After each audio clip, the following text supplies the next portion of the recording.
jab, uppercut, leave you laid out on the floor. Try to duck and roll, hit and miss, now you counting stars. Should've practiced more, should've hit the mask, get out there more. Claim that you're the best.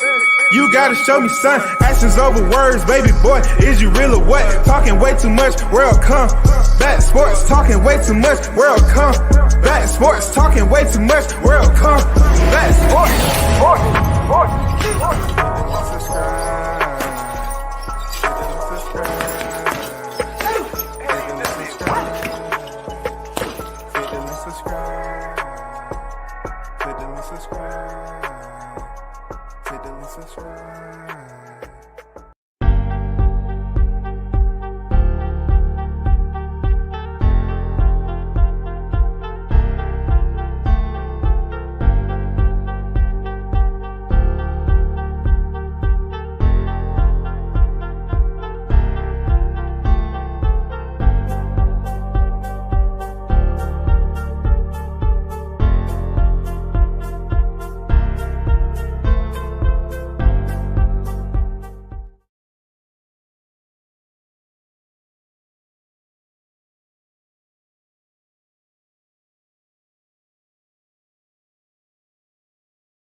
Big shout out to everybody's on deck. WCS in the building. What's good? Salute to those that's on deck. Big Bunch and Boxing. You already know, first in the building. Salute to you. What's the deal, OG? Like button activated. Appreciate it, brother. I think Bud had the better interview. Nothing against Errol. But comparing the interviews, you would have almost thought Bud was the underdog and Spence was the favorite. I heard that's a good point you just made too. I heard mainly money talk. They was talking about testicles and how Errol's big for 147. Errol had some good messages though, like financial advice and taxes, property tax, that was decent. Stop the cap. And he was just, man, he ain't know nothing about boxing business and shit. Boxing fan talk. What up? What up? What up? Shout out to Mr. Golden, the OG in the building. What's good with it, fam?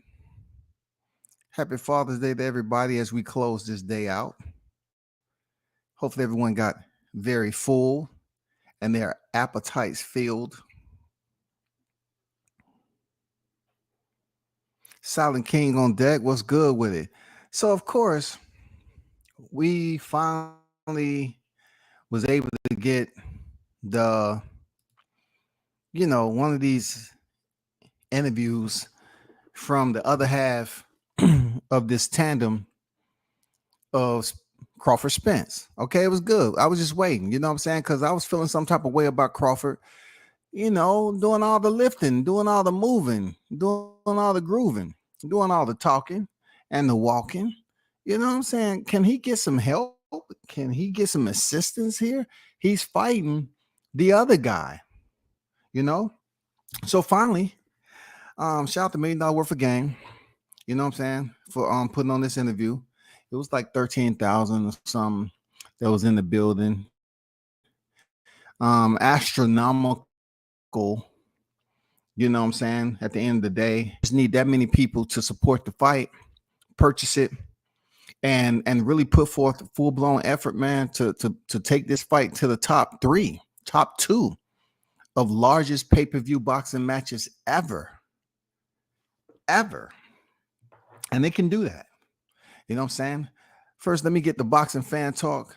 Salute to you, my brother. $20 super chat on deck. HFD WCS. Salute to you, brother. Definitely thank you for donating to the channel. It's truly appreciated. One love, man. You know what I'm saying? I feel appreciated on Father's Day. You know, I got a donation too. I got my first donation. You know what I'm saying? Salute to you. So I'm gonna keep that $20 super chat up there. If anybody else want to follow, you know, you feel free. You know what I'm saying? Feel free to follow. There's nothing wrong with that. And also, you know, I put the cash app up there. But let's get down to the 2-time undisputed future, July 29th, doing all the walking and talking. You know what I'm saying? I was like, where's the other half to promote this? And finally, we got it. We got Errol Spence premiering on $1 million worth of game. Now, that is hosted by Gilly and Wallow. Okay. Being that I've shot their channel out, they had 13 in the chat. They probably got 13, 1,401, thanks to me shouting them out. But let's get down to the topics. Just like it was, I was discussing with my colleagues, you know what I'm saying, about the topic selection. I wasn't impressed. I rated this interview when it comes to this magnitude of fight. I rate this interview a D-. You know what I'm saying? Don't do it again. That's what I rate this shit D-. Don't do it again. The reason being, it wasn't like when I listened to Crawford's interview, it seemed like it was boxing orientated. I just felt like you was asking him all the questions is dealing with his career, his body of work, who he is as a person when it deals with boxing. You know what I'm saying? His accomplishments up to this point when it comes to championships, how it bleeds over to the welterweight division. You know, you said, I felt you had a better more body of work, but I think EJ has the better opposition, producing those type shit. You want to ask who's your toughest opponent? Think July 29th, that'll be your toughest opponent to date. It was boxing. It was lined up boxing lineal questions. This right here is just what we call in the military shooting. This is what I call shooting the shit. You know what I'm saying? I'm not reigning or trying to be the grouch of this interview, but I just didn't get an interview. It's just like shooting the shit. Like, yeah, you just up there chilling, maybe sipping on a beer or something, and you just talking shit. You know what I'm saying? I mean, what is the boxing fans to take from this? I don't know what they was gonna take, but I will start off this round of bullet points. So they described how Terrence Crawford and Errol Spence basically go about fighting. And they was talking about how, Errol Spence starts off fast and he's just this blistering pace fighter. And they was talking about his strengths and how he digs to the body and like nobody can withstand it. And I always hear people in the chat say, well, Mikey Garcia did. And they're right. He did. And then they talk about how Terrence, he's more selective. He downloads the data and make changes. And then, Spence said, yeah, you fuck around and download a virus. So I thought that was just a tearjerker for real. I thought that was, when I heard him say fuck around and download a virus, me being a computer guy, I really start just laughing.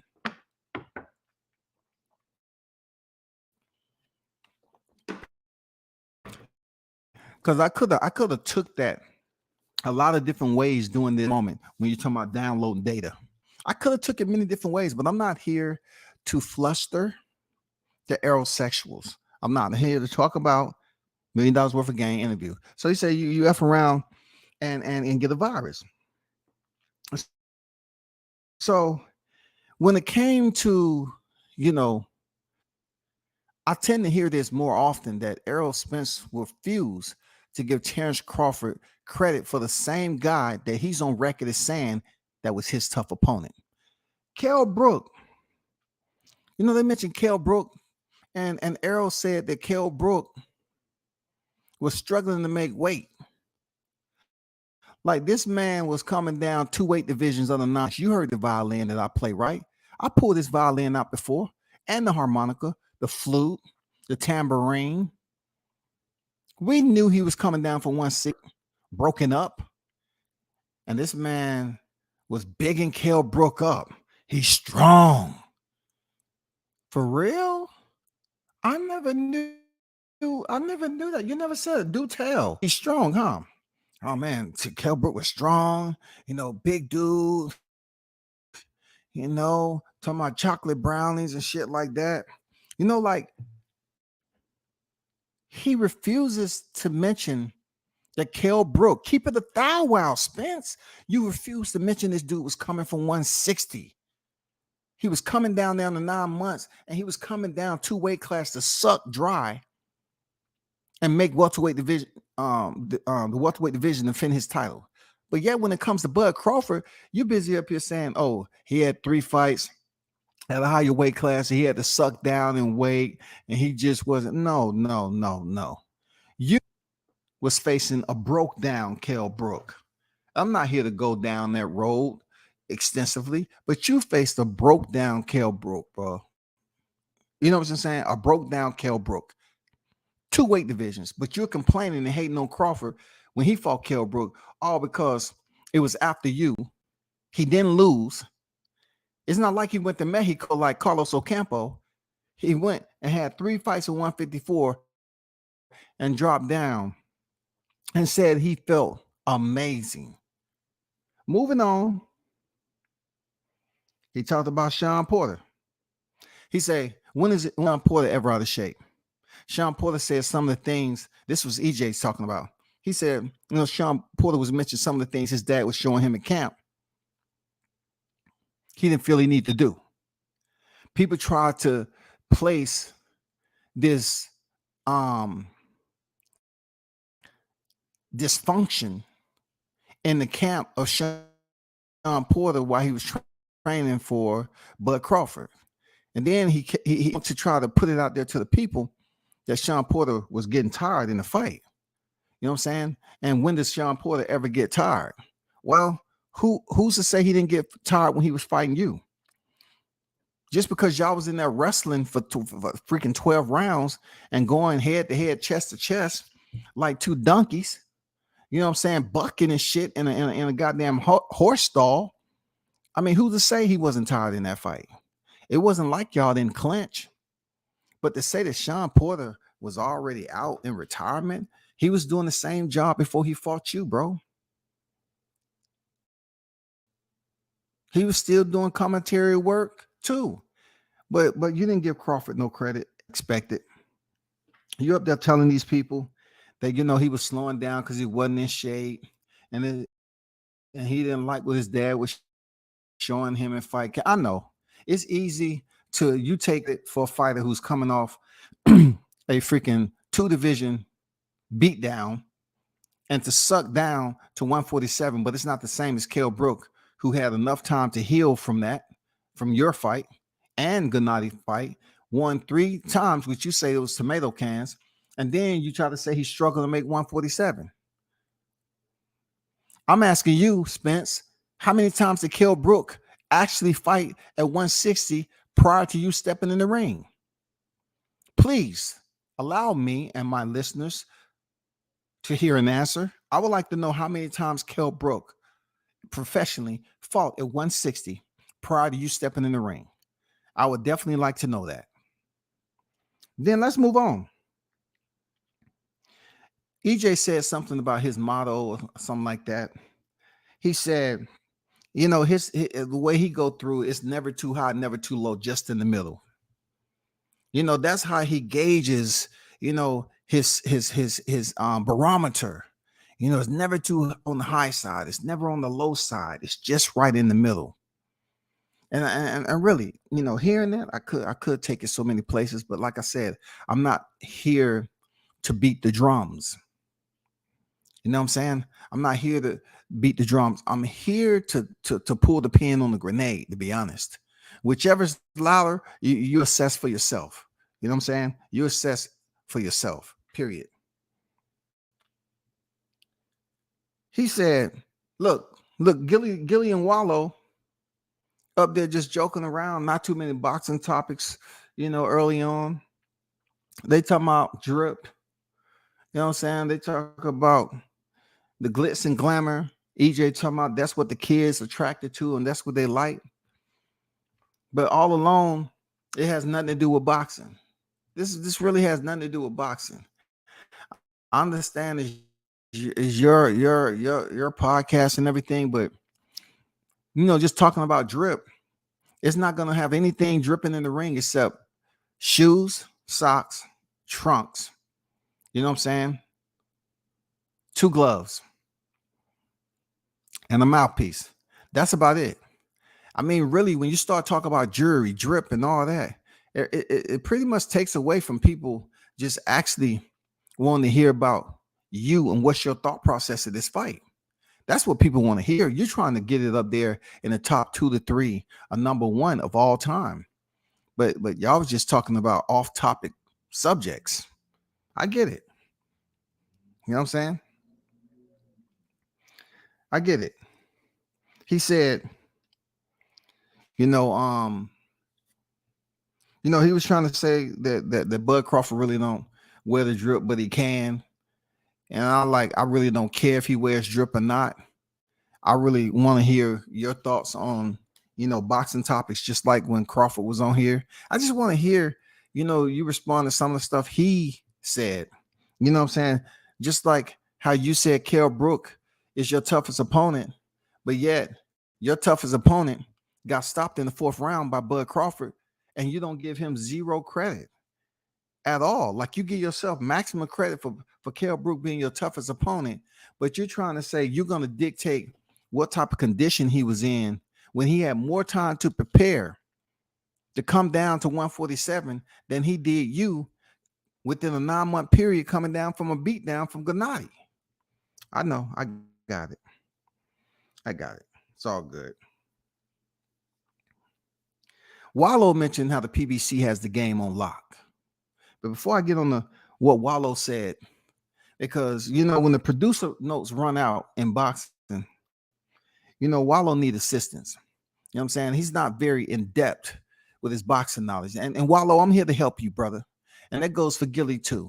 I know Gilly be in the ring, though. Gilly does be in there. You know, he got some hands. Gilly got some hands. But you do repeat some of the same thing when it comes down to the boxing aspect of it. It's nothing bad. I'm just saying, you know, interviewing these fighters, I would still rate Breakfast Club and Sway Universe as much more thorough topic gauging about boxing when it boils down to this.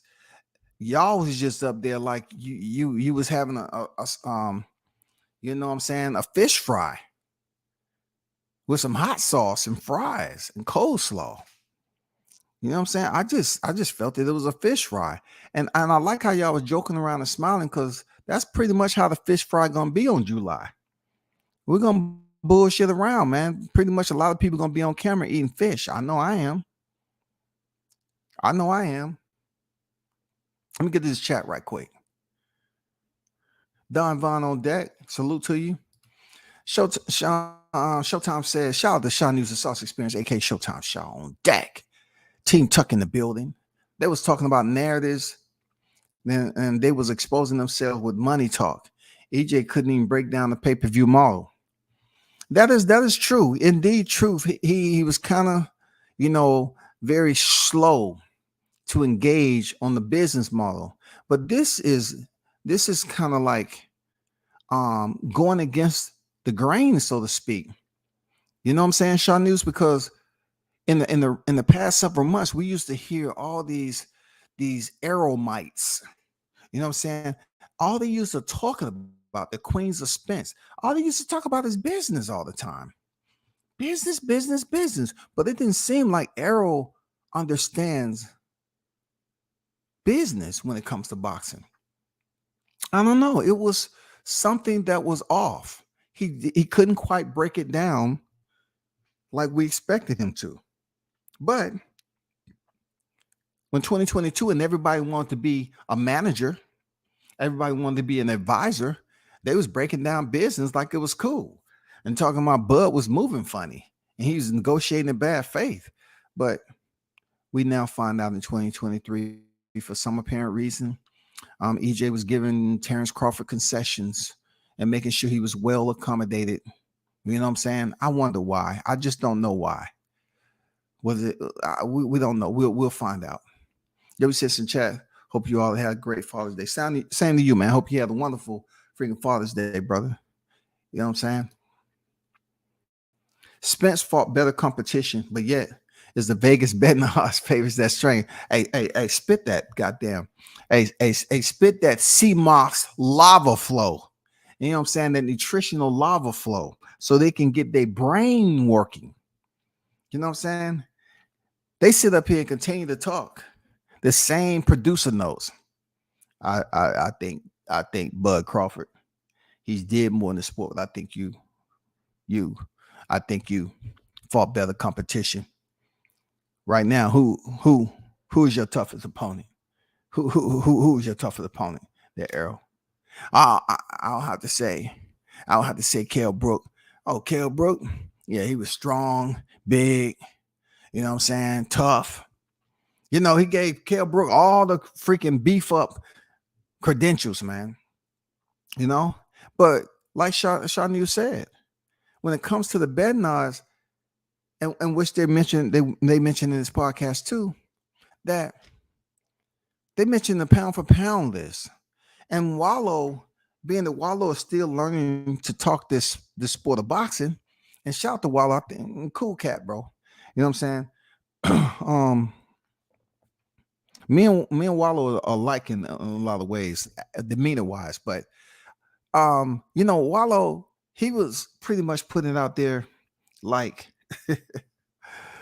like he's a, you know, how can he be in front of you on the pound for pound list if you have 3 belts, he got 1 belt? Ain't it what you did in the 147 pound division? And see, Wallow, I ain't mad at you. You just got to do a little bit more research. Pay attention to some of the channels like myself on the YTC. You know, check out Shaw News, check out, you know, some all these other channels, you know, True Media Today, you know what I'm saying, Blood Boxing, you know what I'm saying? Check out the ones who do content on the regular. You know what I'm saying? Bruce Gas Boxing. You know what I'm saying? Check out the ones who's out there doing shit on a regular basis, man. And tune in to them, man. You know what I'm saying? The Apostles. The list keep going on and on, bro. But all I'm saying is the way he said that, it was hilarious. After all the laughing and joking, when he said, well, you know, how can Terrence Bud Crawford be ahead of you on the pound for pound list? And he only has 1 belt and you got 3. You know, shouldn't it be just about the welterweight division, whatever? We're going to get into that a little bit later. But, bro, come on now. Come on now.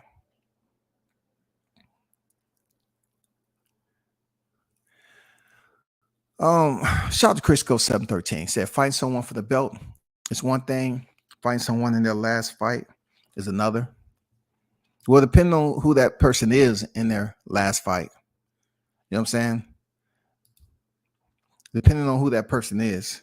If everybody else gives Sean Porter credit for always being in shape and being this guy, and then doing the fight up to the point of round 1 through 9, right? The commentators was praising Sean Porter for his performance, on how he looked and everything. And he looked great to me. So you trying to tell me heading into the championship rounds, all of a sudden Sean Porter is tired, exhausted, and he's fatiguing severely? No, that's not the case, man. That's not the case. My question is, how can Kell Brook be the toughest win when he get the TKO, but got a split decision with Porter? Hey, I know, you know. Hey, it's some about the subliminals that goes on here. Sean Porter and Bud Crawford are friends. So therefore, he refuses to give credit in some cases. He is, look, he gives credit when he's around the media scrum. He gives a little bit of credit.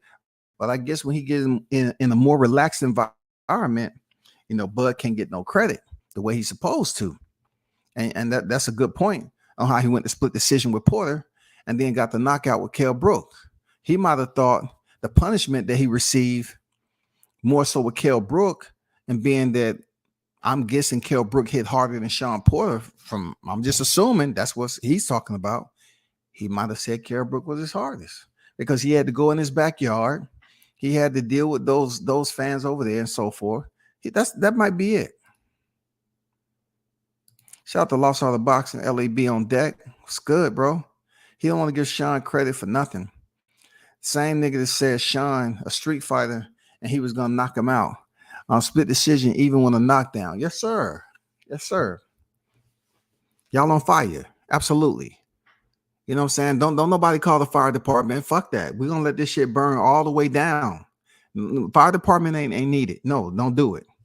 You know what I'm saying? Don't do it. We're gonna let this shit smoke out. For real. Because it just seems like there's barriers up there. You know, it's barriers when it come down to this credit, what credit is due type shit. You know, I'm like, I heard Buzz say they ain't friends. I got it. But then, people up here ranting and raving about what Buzz said about Errol Spence. You know what I'm saying? Like he's been keeping professional. So, like I said before, it's going to come down to, the temperature rising a little bit, the barometer, increasing a bit. It's going to get a little bit hot and heavy before it's all over with. By the time they do get in there and lose all this weight, hey, it's going to be some back and forth verbal sparring online or whatever. It's not going to be like it is now. I almost guarantee that, bro. It was comical hearing Spence say Top Rank has great matchmaking. Like Errol ain't had great finesse, the fan matchup. Yeah, for sure. They always want to dog Top Rank out and, speak of matching him up with the proper, fans and all that. But all of a sudden, after you finish Carlos Ocampo, the same one who got smashed by Tim Tszyu, right? The same one they reached down in the bottom of the barrel. You know what I'm saying? The bottom of the barrel that was located in the back of a cave, down a motherfucking slide. You know what I'm saying? A waterfall underwater. They grabbed Carlos Ocampo, half motherfucking mermaid, taught that nigga how to breathe above land. That nigga was living in a city like Wakanda, trying to be a Kukulkan. Mo came in there and couldn't breathe in the first round, got knocked out. Then all of a sudden, he want to do his first pay-per-view, y'all. He want to do his first pay-per-view. And he want to talk about top rank matchmaking, but they call up a lightweight. And people praise him for the lightweight and say, you know what that was? That right there was just a money grab with Mikey. No, bro, what are you doing talking about a money grab? You was already the IBF champion. Your first pay-per-view, you get a Mexican fighter to basically introduce yourself to AT&T Stadium. You grab a lightweight 2 divisions down, and you're talking about matchmaking, buddy? Man, come on, stop it, bro. You talk about matchmaking? Come on. You talk about matchmaking when you say you don't take no tune-ups, but you took 2 tune-ups after the accident? You took 2 soft touches. Your Dennis Ugas was a tune-up with a belt. Danny Garcia was a tune-up. That is your man's. He got the orders, both of them. They got beat up just alike. You go back before them, who was beat up like that? You couldn't even beat Danny Garcia. Look, Mikey Garcia, his hair was still good. Mikey could have headed to the Oscars, Emmys, Tonys, you know what I'm saying? BET red carpet. His hair was still good. Who were you beating up like that? Sean Porter? You didn't beat him up like that. Did they ask him anything about how camp was going? No. Good question. No. They was worried about him getting $150K for a walkthrough at clubs when he was getting drunk. Man, see, like I said before, the arsonist, I can't do shit about the arsonists in this bitch, man. Motherfuckers coming here starting fires and shit and stand right there and pour damn accelerant on that. I can't do nothing about it. It's absolute fact. They was up there talking about Spence and what he get paid for a club walkthrough. But damn, ain't that the reason what got you in trouble? We didn't hear shit about camp, bro. We didn't hear nothing about what's your plans for Crawford to go through camp. You know, how's the weight cut coming along? You know what I'm saying? What did you take from the press conference? Man, we want to hear shit like that. Y'all wasn't at the press conference. I didn't hear no interviews from y'all. So I'm looking like, you know, get his thoughts on certain things. Like what y'all should have did is looked at the media outlets that was at NYC and listen to their audio, because damn near some of it's all the same because it's a media scrum, and just ask him some of the questions based off that. You know what I'm saying? So it can be boxing related. But this was a shoot the shit session. You know what I'm saying? This was a shoot the shit. Shoot the shit. QT facts. I said that on Twitter that Spence had the best matchmaking. I mean, how else do you only fight two southpaws in your career and neither were elite? He been matched perfectly. Facts. Facts. They keep on talking about, you know, Bud Crawford when Derrick James was presented with the switch hitting effect from Bud Crawford. It don't matter. Oh man, I don't know why people say that. It don't matter. If it didn't matter, why this man has been matched against two? Like, if it doesn't matter, why not just have a plethora of southpaws? Anyway, you know what I'm saying? No problem. No problem. No problem. Sway didn't kill them. All true story. Don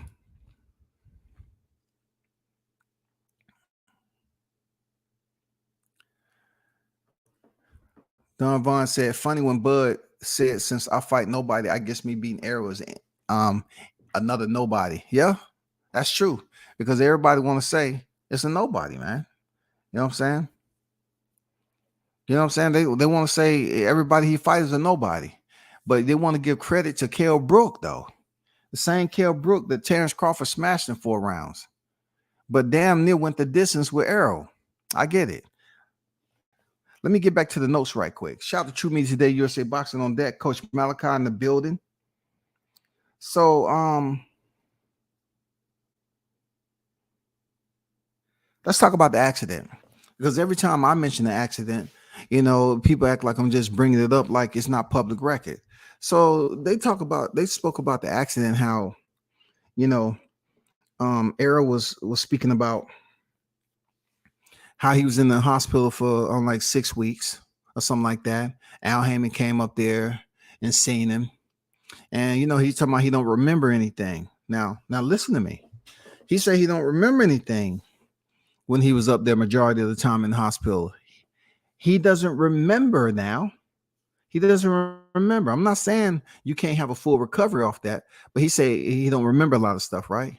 But Al Heyman came up there and he was going off what people told him. And he up there saying, he kept telling Al Heyman that he wanted to fight Terrence Crawford. He wanted to fight Terrence Crawford. He wanted to fight Terrence Crawford. That's what he was thinking about from his accident. He wanted to make it sure that he put that out. I wanted to fight Terrence Crawford. That's what you was thinking about? Seriously? Like, how did you get into an accident, but yet you're resting? You know, from an accident, right? You're resting due to your injuries. And the only thing on your mind is Terrence Crawford. And you say you was missing teeth and everything. So you had to be in an extensive amount of pain. You had to be thinking about other stuff, like people telling you, hey, your teeth are knocked out, this, that, and the other. I mean, your face was all swelled up and all that. And you talking about you want to fight Bud? You know, Bud was out here walking around training, so he wouldn't be in a situation like that. I'm just being honest, brother. Let me keep it moving. So he checks himself out the hospital, and he said he lived in a high rise, and he took the steps, like 20 flights of steps. Anybody have some footage, please? I will pay you for it. I would like to see those 20 flights of stairs. I want to see that. He said people was telling him to go in the elevator, and no, he was persistent on taking the stairs because he wanted to get back to his ability to walk up and down, you know, the stairs to get his mobility back. I commend you for that, but I definitely want to hear if somebody does anybody have some footage? Just please present me with some footage, man. If you can please give me some footage. Anybody who may have footage of him getting out of the hospital, EJ, and taking a flight of stairs straight out the damn bed. I'd like to see how that looks, and then try to gauge if the betting odds will change in his favor after people see this footage, you know, of him walking up 20 flights of stairs after checking out the hospital. That's all I'm saying. Tyrese, what's good? Errol exposed himself in the first presser. He lied about the accident. Remember, someone said, ask him about the 16-month layoff. There's a lot of stuff that's been shady now that I've been hearing that he's been getting mixed up.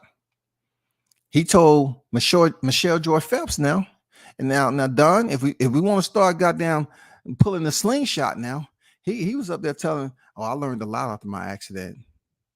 You know, taught me a lesson. I learned a lot. No, you was on record on the rocks saying after your accident you was still going to the club, but you was in front of the camera and you was up there saying, yeah, after the accident it taught me a lot and I learned from it. You know, I straightened up. This what? That's not what you said. Shout out to Boxing Conversation, Reggie Orange. What's good?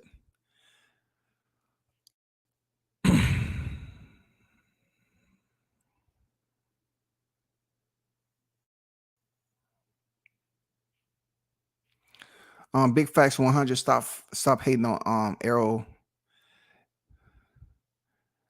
I don't know what that means exactly. Hey, if anybody, can y'all call the principal down here? I think we have some children that's misbehaving. Can somebody call the hall monitors, please?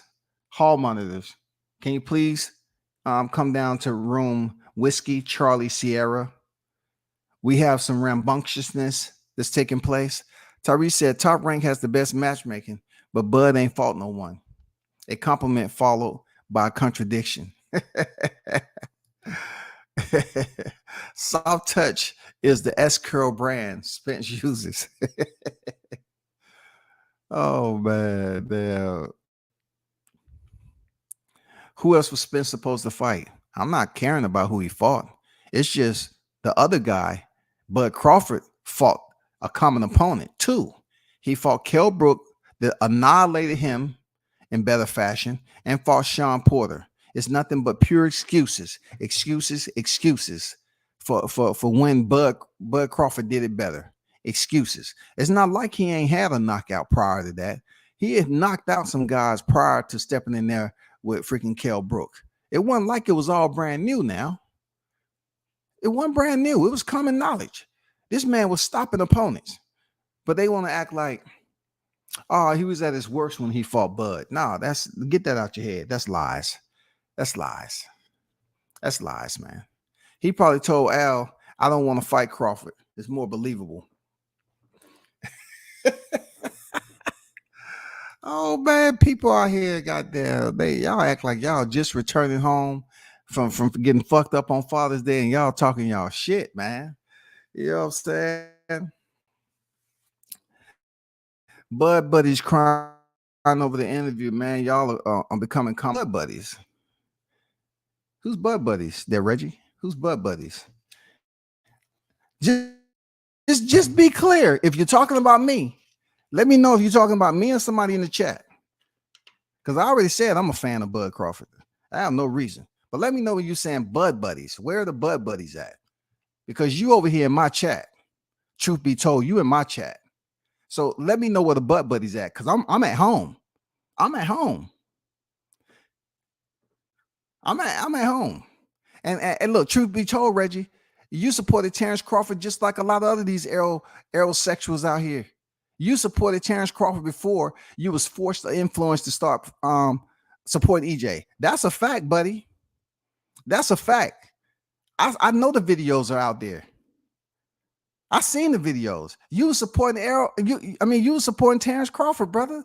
So how can you come over here and talk about Bud buddies? Like, man, what do y'all do? Do y'all do a sanitation of your catalog first before coming over here? You supported Terrence Crawford heavy, bro.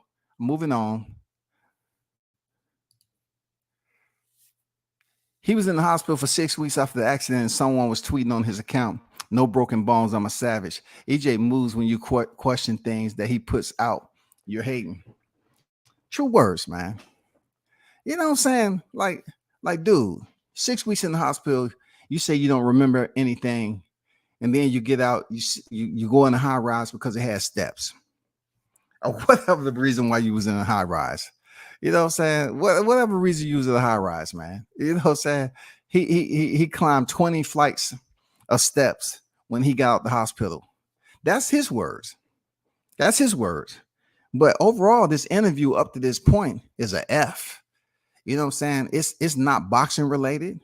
It's not conducive to the listening fans. None of that. I mean, this is out of, I have Bud Crawford 3-0 right now, from the Breakfast Club to the Sway Universe, all the way to $1 million worth of game. 3-0, hands down, productive boxing interview, like you're supposed to be promoting the fight. You know what I'm saying? Nah, yeah. Karate Body, what's good? Spence fans have been comical. They make the most outlandish comments. Hey, man, you know what I'm saying? Hey, it ain't no Bud buddies over here, bro. You can't say we're Bud buddies and you supported Terrence Crawford. You're a Terrence Crawford fan. Real talk. You're a Terrence Crawford fan. You crossed over to EJ for no apparent reason because of influence. You didn't do it organically. Reggie. You know that. You didn't do it organically, bro. You was rocking with Terrence Crawford and you still do. We know that. Everybody knows that. And you even over here in the chat with Terrence Crawford supporters. Welcome home, man. Welcome home. Welcome home. Somebody pour him some sparkling water, please. Oh, yeah, on the rocks, please. Yeah.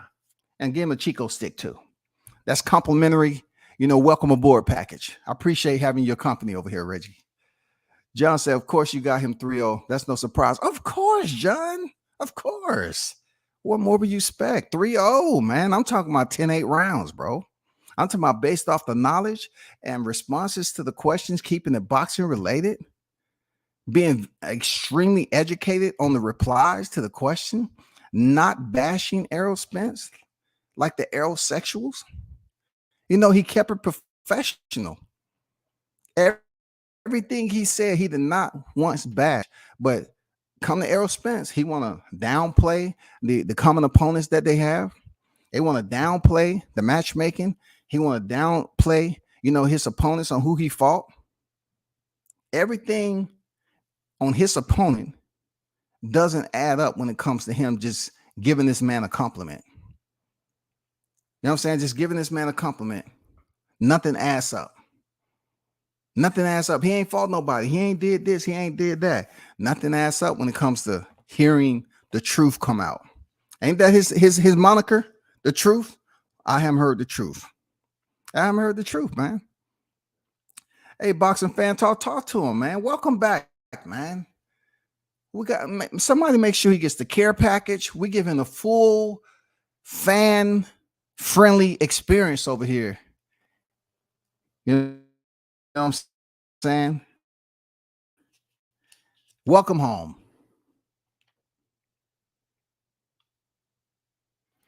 And look, it's funny how Gilly and Wallow can joke about the accident. See, if I was joking about the accident, people get butthurt about it. But Gilly was up there talking about EJ's car was in the Olympics because it was flipping and tumbling all over the place. I guess it's fun and joking that he can get away with it. You know what I'm saying? And EJ was just laughing right along with him. But if anybody else would have did that in public, I say, hey, I don't really have a question. I just want to make a statement. Yeah, your car was, in the Olympics. It was flipping all around and tumbling. Hey, that ain't funny. I could have looked, but yet you let Gilly do it, and nothing was said. But I guess if a YouTube channel did it in one of these pressers, then it'd be like, oh, that's disrespectful. Oh man, you're just trying to start and all that. Get him out of here and all this other shit. Yeah, I peeped that. You didn't correct Gilly. Gilly said your car was in the Olympics. You know what I'm saying? Real talk. Real talk.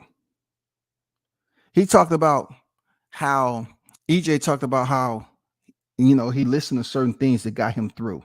He said he listened to Eric Thomas. You know what I'm saying? He didn't do any physical therapy, y'all, but he listened to Eric Thomas and he pretty much rehabilitated himself. Now, we don't know how that pretty much prevented him from rehabbing fully the right way. Because if you're in rehab and your insurance company's paying for it, then they give you certain stretches. They start you off a certain way. They give you certain stretches and then certain exercises to slowly, and then they put you mobily, gradually. I'm not saying he didn't have that outside of the facility. All I'm saying is he said he had no physical therapy.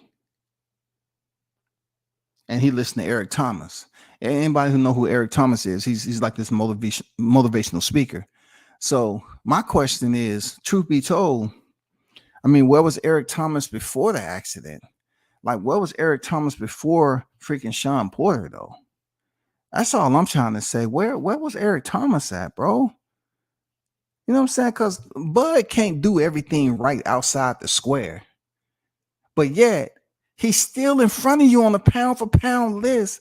And y'all can't understand why you making these comments that he ain't fought nobody. And Top Rank had all this matchmaking. Where does this all come into play? I told you all before, right? Listen up, aerosexuals. I asked you all this before. How can you find out evidence as to why Terrence Crawford is ahead if he ain't did anything now in his career? Why does he still hold the position in front of Errol Spence on the pound for pound list? Why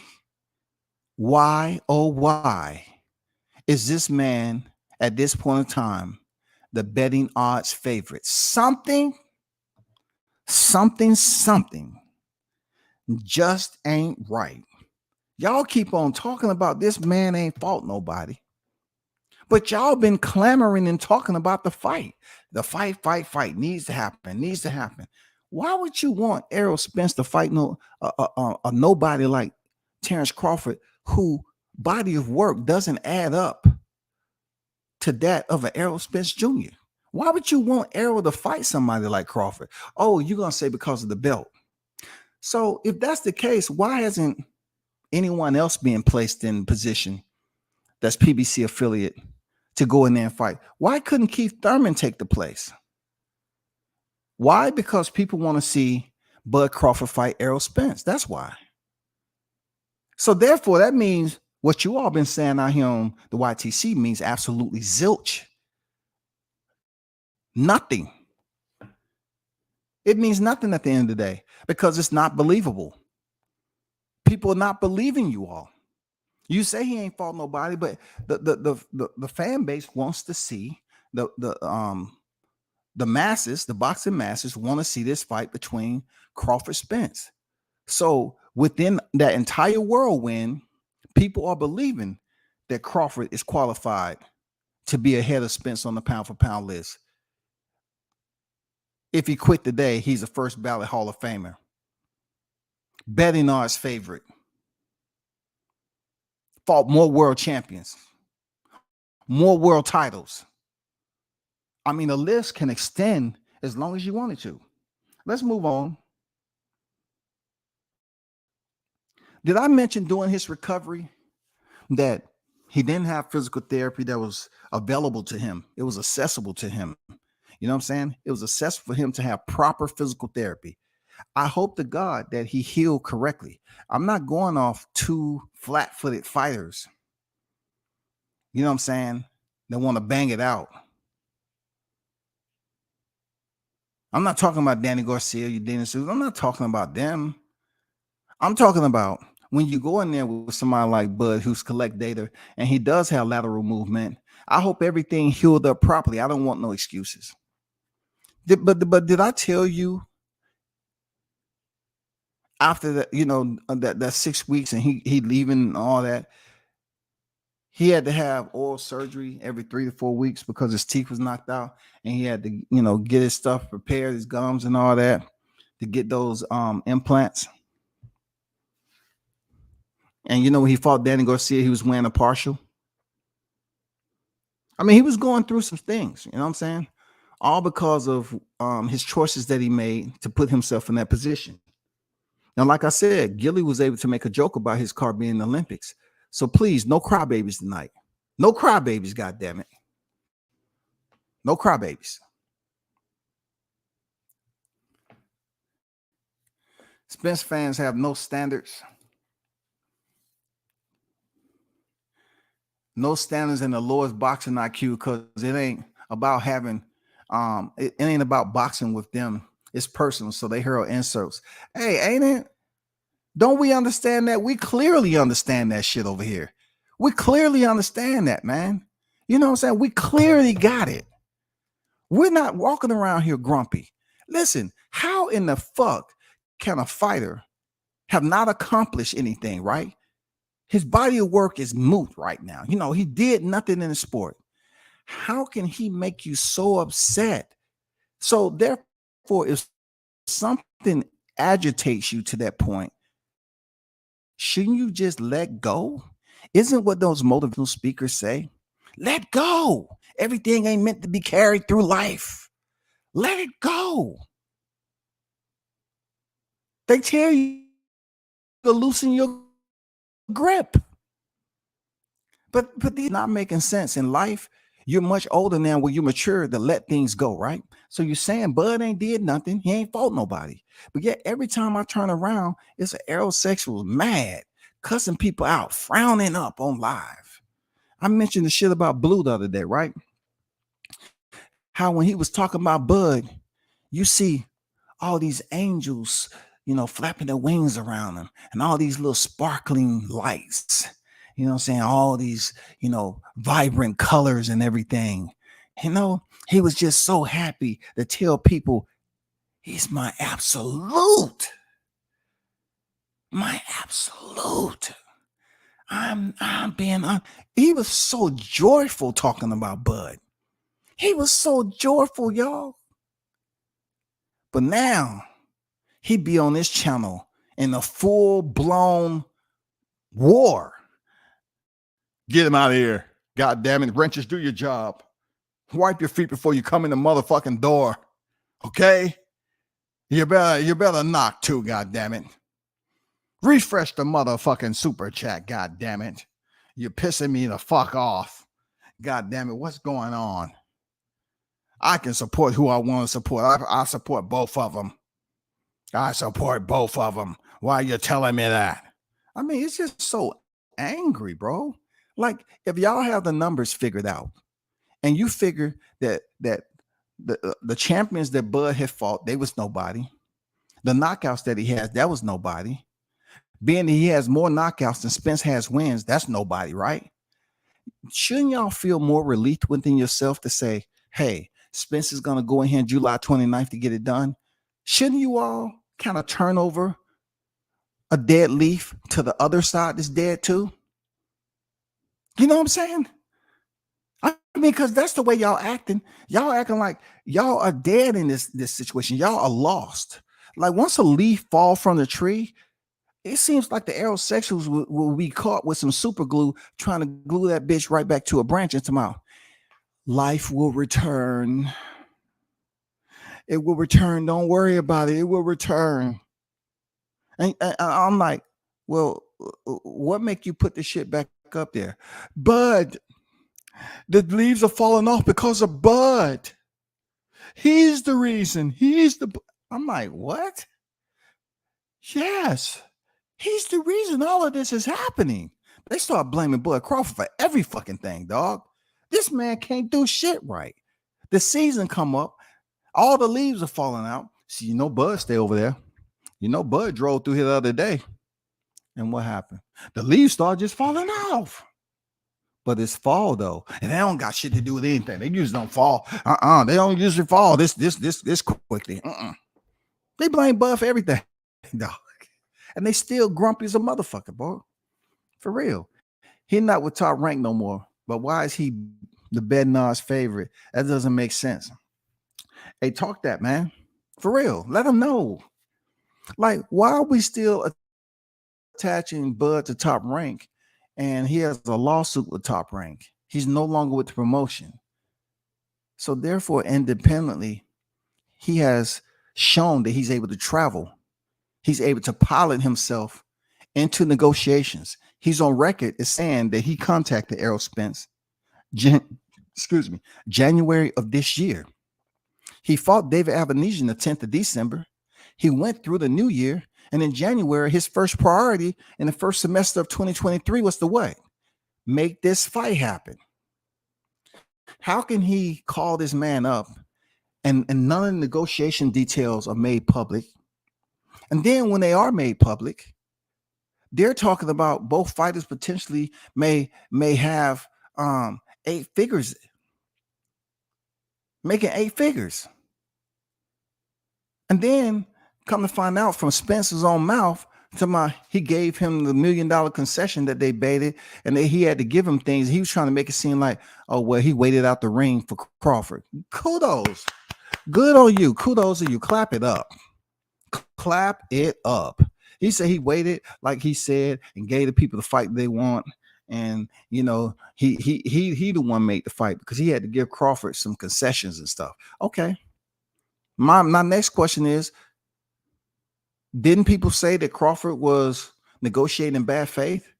You're talking about a guy who returned back to PBC to sign a fight deal, and he's still not signed with nobody after they saying he was going over the Golden Boy, and they criticized him for jumping the gun for going to Golden Boy. He wasn't even signed with Golden Boy. He still isn't.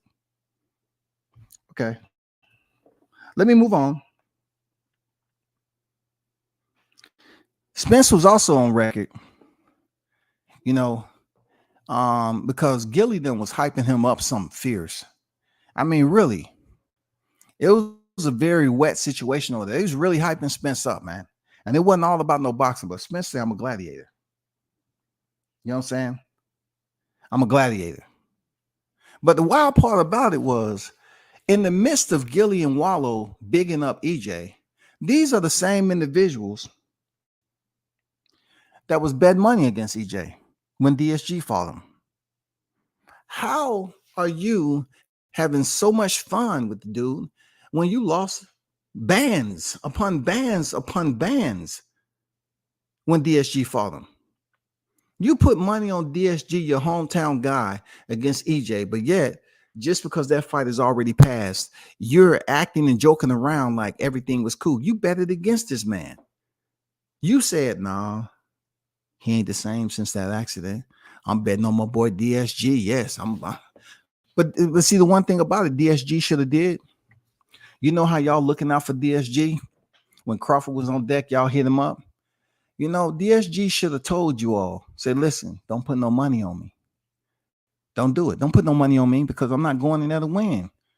You know what I'm saying? I'm just letting you know, I'm just going in there to move around. I'm not going there to win, bro.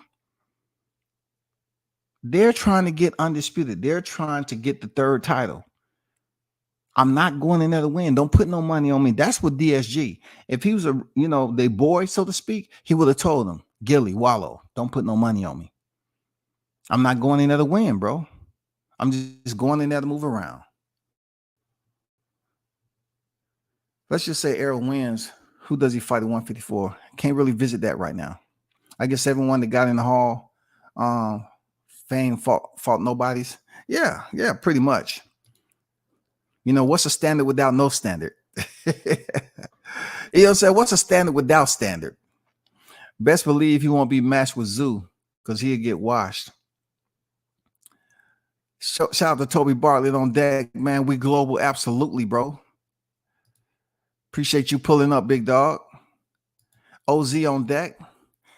When Spence whooped that ass, y'all gonna say Bud was past his prime. Whoever say Bud's past anything, you know what I'm saying? Whoever says that, nobody says Bud past anything. It's more the aerosexuals that's looking at it like Bud's too old. He's too old. So I guess when it comes down to it, they was kind of hoping that the fight wasn't made in 23, so Bud can get past another birthday, and he can you know, age a little bit more, because the topic of discussion seems to be like this. Everybody want to talk about fighters fighting once and twice a year, but really that's like the regular. That's normal right now, especially over there at PBC. It's pretty damn normal. So I don't know why people saying, well, so-and-so was out the ring. They really wanted Bud to be out a year and a half plus by the time he fought Spence. Yeah, they did. They really wanted that man to be out the ring, man. You know, Spence would have been coming off an April 16th fight with Ugas, and Bud would have been coming off November in 2021 fighting Sean Porter. You know what I'm saying? He still would have stepped in there with Errol being out a year. So they would have been saying what? Who would have been giving excuses? Because that would have been perfect for Spence. But just because they wanted to have a fight in 2023, Bud took a fight. Now, oh, the inactivity. When Bud go over there and step on him and knocks him out, they're going to be like, well, Bud aged him out when it comes to the months and days. You know what I'm saying? Spence was rusty. He was out of the ring too long. No, Spence on record is saying that don't matter. He still get it in. He going to step. Make sure you go to what was his deal? What was Spence? EJthetruth.com. Make sure you go to EJthetruth.com because he was plugging the hell out that site. Your aerosexuals, go to EJthetruth.com. They supposed to have some freaking reading material over there of all Bud Crawford's accomplishments. So go over there and freaking buy that Bud Crawford freaking boxing history, you know, 101. It's a book, and it's hard copy too. You know what I'm saying? So go over there and buy that Bud Crawford book. Tony Boswell on deck. Salute to you. Salute that World Combat Sports in the chat. Stopped in and show support. Appreciate you, Tony. Happy Father's Day too, thanks to you. Thanks, ain't told you.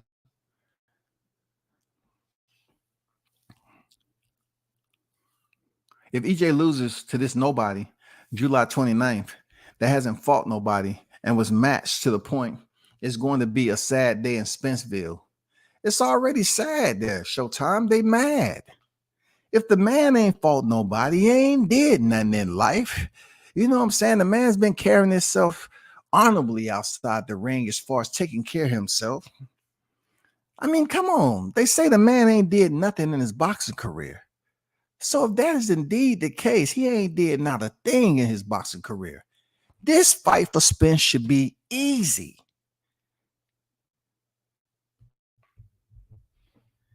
This fight for Spence should be easy, bro. This should be easy. I'm not getting it. It's a bit ambiguous to me. It has two different meanings. Like, what do you want me to do to my listeners? You know, how do you want me to present this You know what I'm saying? How do you want me to deliver this? How am I supposed to propose this? You have a fighter that's in front of him on the pound for pound list, but somehow, some way, he cannot get these aerosexuals to identify that he is a fighter who's earned his spot. You know what I'm saying? He's that fighter who's earned his spot. He's out on the pound for pound list and did everything he's supposed to do to get there. But on the flip side of it, these people are saying the man ain't fought nobody. He ain't did nothing. Everybody that he got a belt from wasn't nobody.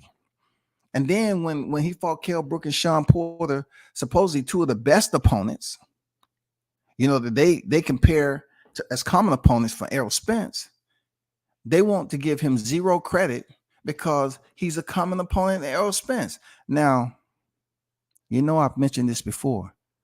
If Sean Porter would have went in there and got that WBO title, oh man, Sean Porter would have been the best thing ever.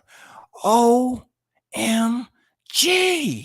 Sean Porter was the IBF, the WBC champion. Now he's the WBO champion. See, we told you Bud was overrated. We told you. Oh my God. They wouldn't be talking about no Sean Porter retirement then, would they? They'd be talking about Sean Porter's the best boxer of this era. He is proven. He's a 3-time world champion in the welterweight division. They would be bigging up this fight. Now we get undisputed. Now we get the best fight, the best. We told you Sean Porter was, oh my God, the shit would never stop. The shit would never stop, y'all. Real talk. The shit would never stop. Let me keep it moving.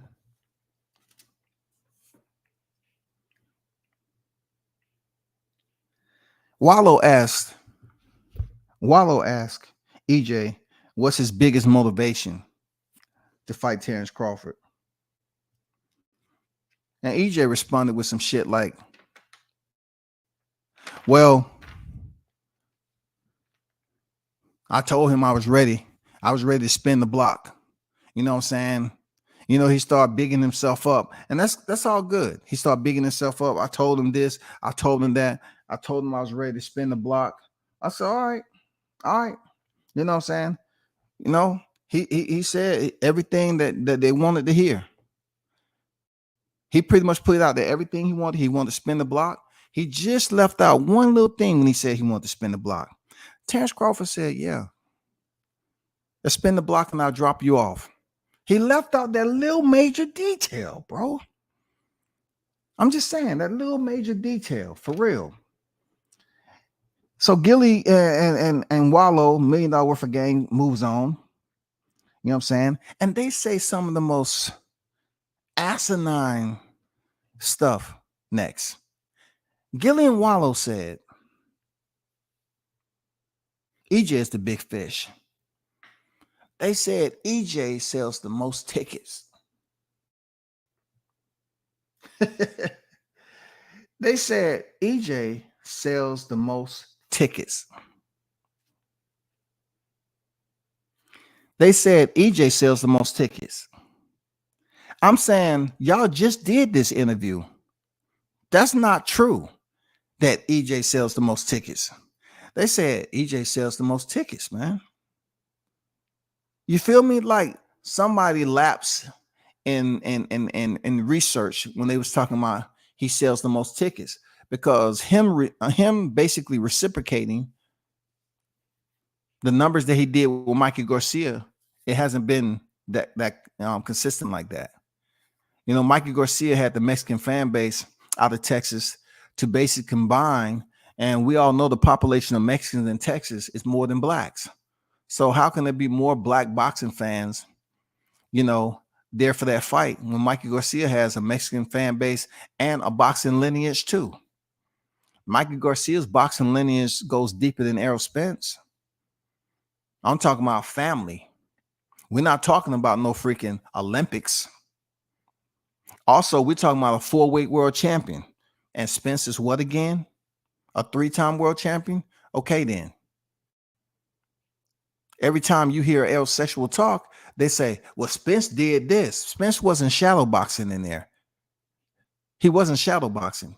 He fought a lightweight and he didn't break no eyes and he didn't damage nobody.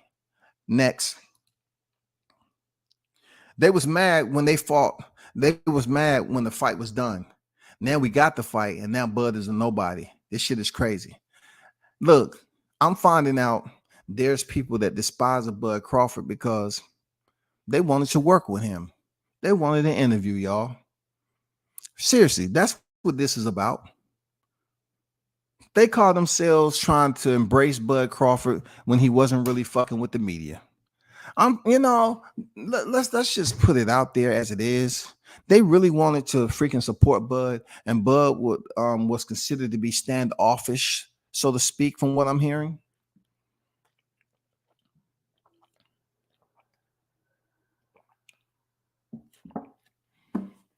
You know what I'm saying? Maybe Bud was a little bit standoffish, introverted, stayed away from the family of boxing, but spent most of his time with the family in life.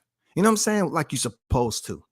And I'm finding out a lot of these people, a lot of these aerosexuals aren't really aerosexuals. They're Bud Crawford supporters at the end of the day. They want to really, truly support him, but they've gotten in so deep to the point where the company that they're around is pushing the same bogus narrative and they don't want to take a hit with their super chats. I'm not just talking about Blue. I'm talking about a lot of them cats. They pushing the same narratives. How can you be in an organization? How can you be a part of a group of sheep and all of you all is supporting the same fighter and pushing the same narratives? That's called herd mentality, bro. That's called a herd mentality. A lot of them dudes will tell you, I was a Crawford supporter. I was a Crawford supporter. So I'm like, okay, you was. Why is it past tense? And what made you leave? The man ain't lost. What fight made you leave? Oh, it wasn't no Pacific fight. It was just I was having a conversation in a private chat, and they nominated me to come to this herd. And I say, man, there's a lot of you motherfuckers in there. I like that right there. What y'all do? Y'all just rotate around in a circle all the time, and then y'all eat and stuff like that. Yeah, that's all we do. That's all we do, man. We just walk around in a circle and we just talk about, false ass narratives to pass around, and then we split up and we go out into the pasture and do our podcast, and then we come back to the herd. That's what we do. Expert Genius, what's good? Gillian Waddle, a living proof that betting with your heart is the wrong move. And man, I support the brothers, man. I'm glad. Look, two brothers is on a podcast like them, where they came from, and get sponsored the way they are. Man, shout out to them, because Gilly is a funny dude. I ain't gonna lie. Gillian Waddle, funny ass dude. But boxing is not your strength yet. When it comes to talking boxing, okay, it's not your strength. But to say that Errol Spence sell the most tickets is an absolute lie. That's false. That's untrue. He does not sell the most tickets of anything. I mean, why haven't they talked about his sales with your Dennis Ugas? That was a championship fight, right? Right? What was the sales with him and Danny Garcia? What was those numbers looking like? They asked Errol Spence, how do he plan going in there? And this is remediated. EJ said he's going to break Terrence Crawford mentally, physically, and spiritually. That's what EJ said. Sort of like the pavement did him. He said, I'm going to break Terrence Crawford mentally, physically, and spiritually. And then, hey, this sound familiar, y'all? He said he's going to break him like Kunta Kinte. Now, when I mentioned Kunta Kinte just then, them aerosexuals, they laugh and they giggle. They love talking about slave talk. You know, they love talking that slave talk. This man said he's gonna break Terrence mentally, physically, and spiritually. He's dead set on believing that. But once again, I have to suggest this to you, EJ. Do you believe that Udinus Ugas is Terrence Bud Crawford? The overall consensus will say fuck no. Okay, put him to the side. Danny Garcia, the first boxer that you fought coming off the accident. Do you fuck no? Okay, you didn't let me fit. Fuck no. Okay, shit. Okay, damn. Man, you goddamn, you impatient. No, I just don't want you to say some dumb shit out your mouth. I answered the question. I don't see him beating freaking Bud Crawford. Okay, man, damn. Okay, we good. So Danny Garcia, Bud Crawford pretty much addressed him when he was over there in $1 Million Worth of Game and said he didn't beat nobody at welterweight. He did his thing at 40, but he didn't beat nobody. And Danny Garcia said what? Some of those fights, a couple of those fights I should have won. I believe I won, but you didn't. And Bud Crawford said you ain't did shit at 47. Moving on. You know what I'm saying? Moving on. And he wasn't a tune-up. Yes, he was. Yeah, he was. And you know why he busted out crying when he fight Jose Benavidez and won? You know why he busted out crying? I know the whole reason. Because he threw that fight against EJ. Real talk. I'm not making this shit up, man. He got the orders. He was crying because he had emotional freaking reflection, bro. He had an epiphany. That's what Danny Garcia did. That's why he was crying at the end of the fight. He wanted to tell the people, you know what, I apologize, man. I apologize. I threw that motherfucking fight. They gave me the orders, dog. I had to follow the orders, but it just sat with me wrong ever since, man. I threw the motherfucking fight, dog. I really wanted those belts too. I threw the motherfucking fight, dog. Damn. Yeah, that's why he was crying, y'all. He felt guilty. Period. Shout out to the MAC. World ONE on deck. What's good with it? Mac World 1. Say W says, did you see that video of Derrick James almost getting beat up by Bud at the press? Showtime just dropped earlier. Excuse me. What is this I hear? Say it isn't so. You know what I mean? Wait. Is that video out there circulating? Please put it in the chat. Please, somebody drop that LINK. That's all I'm saying today. If somebody has the LINK, please drop that today. It's free of charge, of course. I will definitely like to see that link. Please do tell. Please do tell. I knew Spence was hating on Bud when he stormed out the fight Bud had with Porter. Like, why you mad? That wasn't you. Man, true facts, bro. Didn't he? They looked up at the damn Tron, right? They shook their head. Oh, shit. They stopped the fight. His dad stopped the fight. And then they hurry up and left. Not before. I believe that was the day that somebody was asking him about, some dealing with negotiations, something like that. And that's when he said, the 70-30, 80-20 and all that shit. But yet, when asked by Brian Custer, shout out to Brian Custer, the polymath of this game, he asked him. He said, I said that. I said that. I was just playing, man. I was just playing. Scooby-Doo. Shaggy. Scooby-Doo. Come on, bro. Stop playing.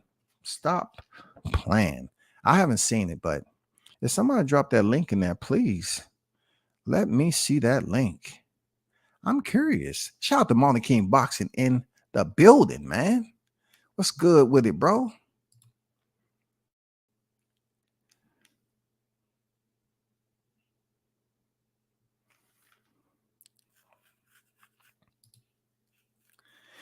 MD Mills, what's good? Wasn't shit funny about that Kunta Kinte remark.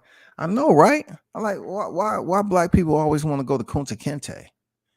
They probably don't even know the actor's name, LeVar Burton, that played Kunta Kinte. How educated that man was. You know what I'm saying? But they always bring up comparing another man to slavery. That's how fucked up things become with us. But I'm not going down that road. I'm not doing it. Wow, did they say he sells the most tickets? Yeah, man. Believe me, I took copious notes. I took copious notes. That's what they said. Moving on. EJ said he's gonna break him like, like I said before, mental, physical, and spiritually. He's gonna break him like Kunta Kinte. And he also went on to say, I'm coming with I'm pretty much, he knows Terrence Crawford is coming like a dog. Like he gonna come with a dog. So if that's a compliment, we already know that. We already know. Real talk. We already know that.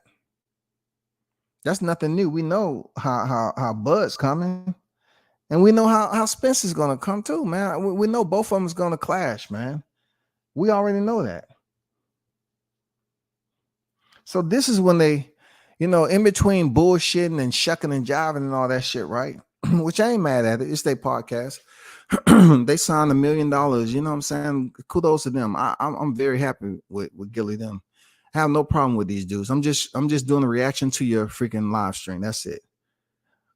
They went on to bring in size. Now this has become a reoccurring theme. People continue to mention size, and I think it's a way for them to overcome their insecurities.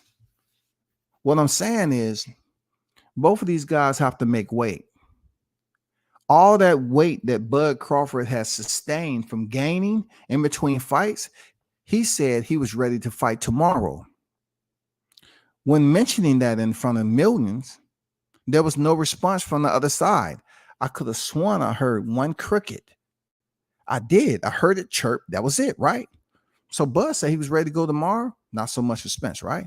So we go to the fact of, we go to the point of trying to convince these fans, like, hey, when they weigh in for the scales, both of them have to make the 147-pound limit. It's a championship fight.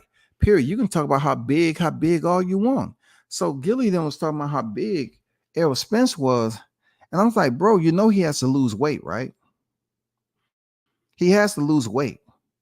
Of course, he's going to be able to hydrate and all that, but he has to lose weight. Just because Bud did not let his body go in between fights and he sustained a committed discipline, right? He shouldn't be applauded for that shit. Because he wasn't out here eating freaking Whataburger. He wasn't out here having smothered, buttered crab legs. He shouldn't be, rewarded for eating healthy. So they talk about how big Spence looked, you know what I'm saying? And how he compared and looked against standing next to Bud. And they're trying to big it up like, oh man, you much bigger. And look like you got more strength. They just really bigging up this size thing. Like, do you know what weight class they're fighting at? They have to balance the scales. And the way it looked is that one person is going to have to chop that weight down. He said he has nutrition. It's going to take more than nutrition to get that motherfucker off. We sitting in like 40 days. We sitting in like 40 days right now. It's going to take nutrition like I don't know what. Your body got to get used to the food, first of all. You know what I'm saying? Your body has to get used to the food. Y'all hold on. Let me see if this is the link. Let me see right here. Let me see right here.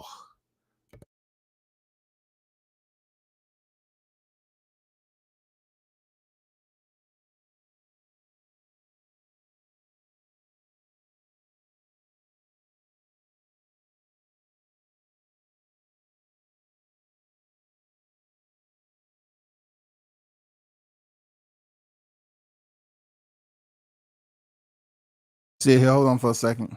I'm just trying to.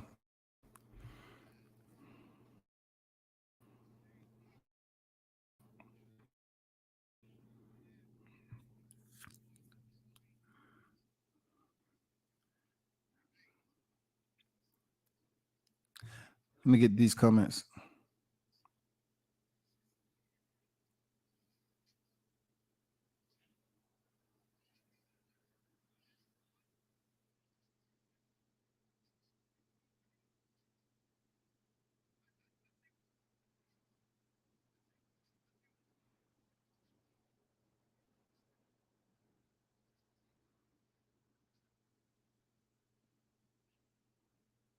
Okay. Okay. We know Derrick James ain't a punk. You used to be a boxer, bro. You stay in shape. We know you're not a punk. But you've been known in the past to try to punk people, just like you did Kenny Porter's son. You told him to come over here, which was disrespectful. That's why Kenny Porter approached you and pulled up on you. That's why me, myself, never met you a day in my life. I'm walking through the freaking crowd at a top rank event. I come up on you and I was going to say, what's up? Hello. And you start saying, I don't want no interview. I never met you a day in my life. So when Crawford just crossed you and said, what's up? He's like, you was being an asshole as usual. Period. Don't nobody think you a punk. You just up there acting like one. Real talk. Crawford just pull your car like, hey, what's up, nigga? Like what you walking through here talking about what's up for? Like, dude, those words are different. You might want to chill because that boxing that you had up in there, Crawford go up under and get the double leg, it's gonna be over. I don't think you want to handle that top pressure like that. You know what I'm saying? I don't think you want to handle that top pressure. But nobody think you're a punk, Derek. You use a box at the end of the day. At least you got some hands. Nobody think you're a punk, but the way you act, though, you know what I'm saying? I've experienced that from you. I never had a conversation with you in life. I was just saying, what's up? Because you was Spence freaking coach. That's it. I didn't know you. I wasn't going to conversate with you. I did take a picture. I did. I guess you felt bad and you wanted to take a picture. I get it. Thank you. But appreciate that, Blunts. Thanks for dropping that link, man. Appreciate that. Moving on, they talk about Errol Spence. You know, they brought Boots back into the equation, which right now, to be real, respectfully with Team Boots, it wasn't good of Gilly and Wallow to bring Boots in because they're fighting July 29th, bro. And look, they already have a rematch clause in the contract. You know what I'm saying? So Boots is not going to be fighting any one of these guys anytime soon. That's all I'm gonna say about that. Why bring Boots up again? Why? I'm saying why bring Boots up again? You brought him up with TC, and then you bring him up again. He's not getting a fight with Terrence Crawford anytime soon or Errol Spence. Errol's definitely moving up to 154. But check this out though. For cutting weight, because they was talking about how big EJ is. For cutting weight, he says he has Tank's nutritionist. Like I said before, if you haven't really been eating right, like you could obviously tell Crawford has been eating right, sustaining his aesthetic, his physical condition, and it shows, right? Your body have to get acclimated to the protein intake. Let's just say if I start eating the diet plan come tomorrow, it's going to be a good 2 to 3 week process. Now we have 40 days remaining now. We don't have that long. It's going to be a good 2 to 3 week process that you have to constantly be working out. And when you work out, your freaking levels change internally. Like it's not just eating and the protein. You think that's it. No, you're going to have to work out over and over, and you're eating, you're taking in less protein. More protein, less fat. You know what I'm saying? You're cutting back on the carbs. You know what I'm saying? You're drinking a lot of water. You're cutting back on the carbs, and you're working out like at least minimal twice a day. If you Errol trying to drop that weight, you got to drop that weight, and they're going to get you down. Some days when you're supposed to be dropping weight, you ain't going to want to drop weight. You got to talk about soreness and everything like that. If he doesn't put in 200% in training to go ahead and beat Crawford, he's in trouble, bro. because he can't train for Crawford. He can't train for it. Anybody who you ask, they don't never say he's a one-dimensional fighter. So pretty much what they're training for is what they've witnessed and what they've seen on film. But plenty of people tell you that they don't believe that Crawford has used all his skill that he has as a boxer. They haven't seen it on display, especially when sometimes he get in a position where he throws out the offensive strategy and just dog walk his opposition. So you think about how many areas does Crawford have to play around with when you want to talk about the education side of the house and different plans on how he attacked different areas he want to go in his boxing, what he's learned over time. And then you have the kill switch. You have fundamentals, boxing IQ over here and all this shit. You have all that coupled together. And then you have the kill switch. This kill switch is a whole nother area that you have to have within you, that kill switch. A lot of people are going to say that Errol Spence, he just go forward and his kill switch is what it is when from the start. He doesn't have any gears. He just freaking press and keep the motherfucking fourth gear, and he has his punch output. That's pretty much what he goes off of, his high punch output, punch placement, whether he's going to go to the body or he's going to, use his jab and everything. People highlight his volume of punches.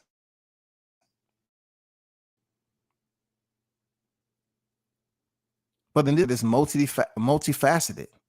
And you already know the deal, bro. You already know. It's going to be tough, man, for both fighters. But, I'm confident that he'll go in there and get the job done. Shout out to Mr. Gumbo, a.k.a. Hot Grease, man. A.k.a. Mr. Sucker Free, man. Salute to you, brother.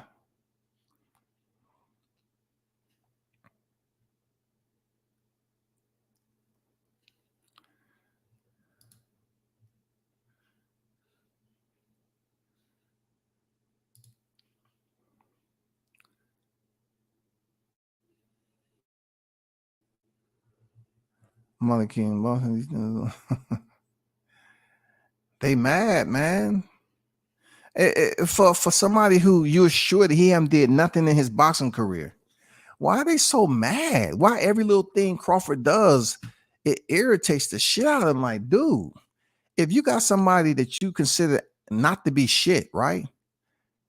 Why are you so interested in the shit he's doing?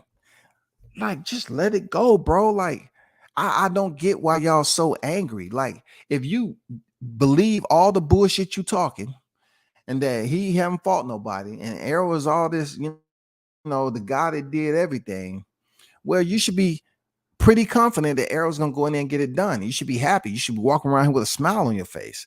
You niggas be biting your nails, goddamn gnawing on your skin. You niggas becoming cannibals up in this bitch. You be gnawing off your pinky finger and shit. Self-mutilation. I don't know what the fuck going on with y'all niggas, man. Y'all some weird people. Martin King said we all we got. You know what I'm saying? Yo, did y'all see the press tour recap? Bud got it with Derek James. He said, "Is you stupid mother?" I know, I just seen that. I like that, man. I wish I would have had that clip to play. But it's plenty of time for Hot Grease Chronicles. You feel me? Spence does be looking strong after he get down, but every time he comes back, you can see he's losing a little bit more. I can understand where you at with it. I don't, looking strong and actually being strong is two different things. And how you got down in weight is two different things too, Martin King. Like, you gotta understand, having that home cooked meal in Texas, however he got down in weight is how he got down in weight. But he's going over there to Vegas, bro. That's why it's taking him so long. This time against Ugas last year, he was already shredded. If you look at this, let me show you something right quick. Let me show y'all something right quick.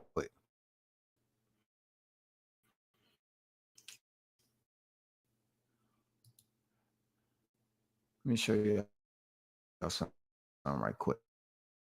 I'll hold tight for a minute. I'm about to show you something. I'm gonna show you. I'll be paying attention to this shit, man. Watch this.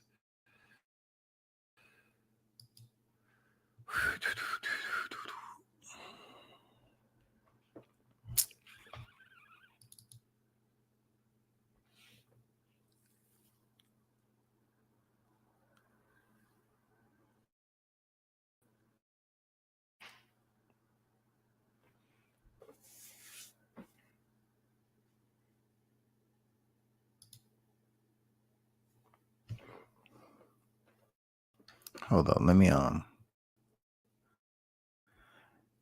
grab this right quick. I could have sworn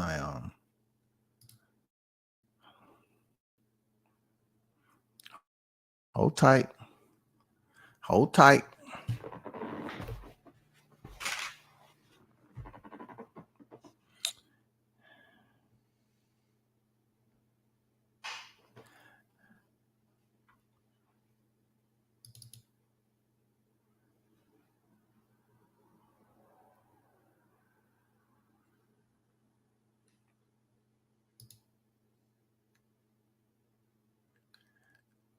I'm gonna tell you where he at with it. I pay attention to stuff like this. Check this picture out right quick. I pay attention to shit. This is telling you where I'm at with it.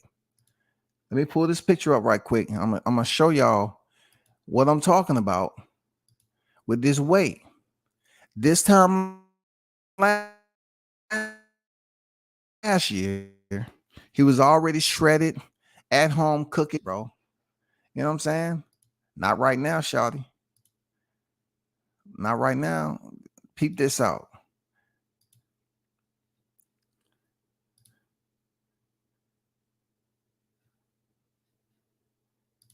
Look at this picture right here. So you already see Bud, he has a 6-pack. They taking pictures on the green screen and stuff like that. You see Errol, you know, he's frowned up and everything, and you can tell he's a bit little round around the waist. You don't see the 6-pack. It's getting there sooner or later, but you can see the dip in the belly button. You know what I'm saying? He still has some weight some weight to lose and muscle too. He has weight to lose and muscle. And you can still see, you know, his pecs and everything, and his traps is still, you know, this time last year, he was shredded already. Obviously, he ain't shredded right now. And really shredding, you can be small and not be shredded. You know what I'm saying? You can drop weight and not be shredded. But you can tell it's a lot more around that bread basket than they let known, because obviously he's flexing. Okay, he'd be a fool not to flex, and they taking pictures. But he's flexing right now. He still has some weight to lose around that belly button. But overall, he has to lose weight. Not just in his stomach, but overall, he has to lose weight. He still look bulky right now. You know, he still look bulky. Period. You know, and he's flexing or whatever. Both fighters are flexing. But that's where we at with it. You know what I'm saying? That's where we at with it. I'm gonna keep that picture up there. He has a ways to go, bro. Terrence is already in shape. You know, he's around. He look around about close to the weight they're gonna you know, close to his target to weight goals. They're mad and interested in what Bud does because they wish they was in his position. Hey man, a lot of these cats, like I say, shout out to the expert genius on deck. A lot of these cats are Bud supporters, man. They just got with people who want to push a narrative because they didn't get what they wanted. They see what black people write. The bad thing about it, we can tell one other black person something that another black person did, and that black person will listen to a one-sided story instead of going and get the second story, the second side of the story. That's from whence it came. You know what I'm saying? Somebody told you, hey, this person is that, but instead of you going over there and talking to them, you know, we have a bad habit of just listening and just believing something without him. You don't even know what ulterior motives that person had. You don't know it. You don't know the shit, man. But a lot of these cats was Bud fans, man. They was Bud Crawford fans. And you trying to tell me just because he moved up to 40 to 47, shit changes? Let me continue with my my reaction to this. They try to talk about July 29th. You know, EJ's mentioning, you know, he ain't never drunk so much water in his life. He has Tank freaking nutritionists. Cool. You have Tank's nutritionists. Cool for you. You know what I'm saying? Because Tank has been making weight. But guess what? It takes a lot for you to start making that weight so close to a fight and start eating healthy. You should have been doing that weeks ago. If Crawford called you in January and y'all felt that the fight was going to be made, well, you should have started dialing it all in a long time ago, bro. Moving on. He goes on to say Leonard Hagler, this fight should be labeled a war, just like that. Just some little tidbits and notes.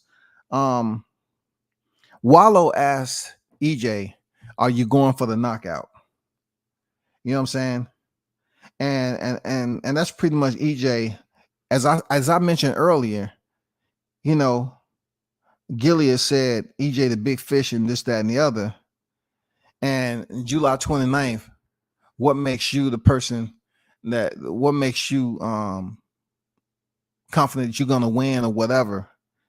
And then that's when he say he's gonna break him mentally, physically, and spiritually, like Kunta Kinte.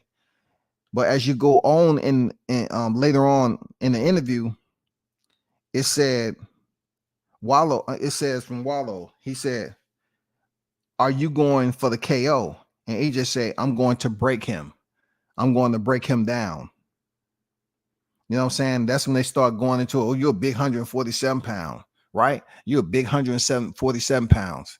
So this is where it gets a little interesting.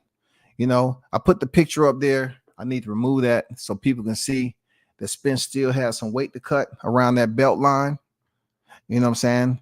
I know people was talking about the color trunks he had on and who wore them and all that. I really don't believe in all that. All I know is Crawford looks in shape. He looks like he's ready to go. And hopefully that frown that's on EJ's face is not of disappointment that he got to eat his next meal and it ain't gonna taste good. Wallow asked EJ who is his top five. He said, who is his top five now? Back in the day, which is a wild question to ask. But of course, the first thing out of the Canelo hunters, his name was first Canelo, then Usyk, Mel Charlo. He had to throw Mel Charlo up in there since he's in the stable. And he said Tank, and then Bud Crawford. You know what I'm saying? So he did put Bud up there, and he wanted to say it was a tie between him and Bud for being top five in this era. But Wallow said he couldn't use his own name. And then back in the day, he went with Ali, Ray Leonard, Floyd, Hagler, Leonard, and Lennox Lewis, shit like that. And then they asked him the question about the toughest fight. You know what I'm saying? Ask his toughest fight. And Spence talking about how he had to come through adversity. He had to push through adversity to leading up to the Kell Brook fight, of course, whatever the training, obstacles that he had to experience. And then, he talked about how strong Kell Brook was. And that's what I mentioned early on. He talked about how strong Kell Brook was. But goddamn it, he wasn't no weakling when he fought Bud. But he talking about how strong he was and everything. And gave Kell Brook, he had good size. He was strong. Gave him all that when he fought him under 9 months after getting broken up by Gennady Golovkin. Yeah. Wallow goes on to ask EJ, why didn't you fight at AT&T Stadium for this fight? So this is another thing. They don't understand, it's just not up to him on where he's fighting. And plus the ticket sales and everything else that goes along. He's just looking at the quantity of numbers in the AT&T Stadium to say, yeah, this is where you want it. But no, you can make way more money fighting where they at in Vegas. And that's why the tickets are so high. That's why the tickets are freaking high. So for EJ to pretty much explain okay, the ticket prices, someone educated him on why Texas isn't a good place for him to even think about having this fight. And furthermore, the fight wasn't going to go down because Bud knew it wouldn't be neutral playing grounds for them to fight in Texas. It wouldn't be neutral. You know what I'm saying? They went on to talk about the tickets, right? We're talking about Gilly and Wallow signed a contract for a podcast, all this big money, but they was talking about the tickets was high. The front row tickets was high over there for the Crawford Spence fight. And then he started joking, talking about is there any way they can get a 30 to 40% discount off tickets, you know, and they was talking about how much they paid to sit up in the front row for Tank. They paid like 15 or 20 bands to sit up there with Tank, and that this fight is a little bit expensive. Hey, that's what it costs to be the boss, right? Hold on for a second.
All right.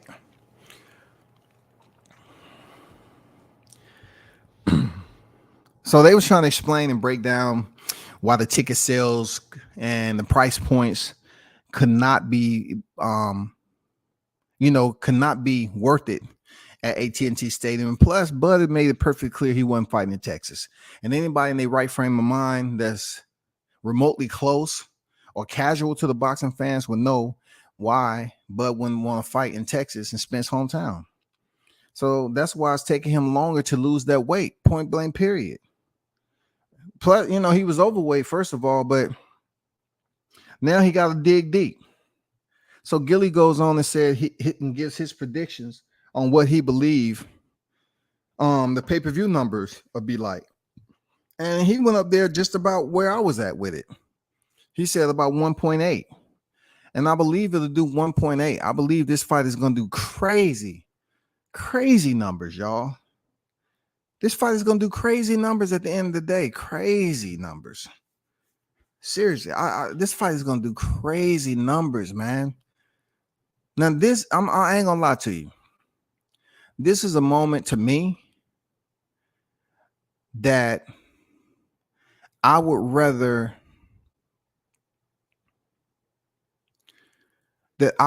be at home to watch this fight.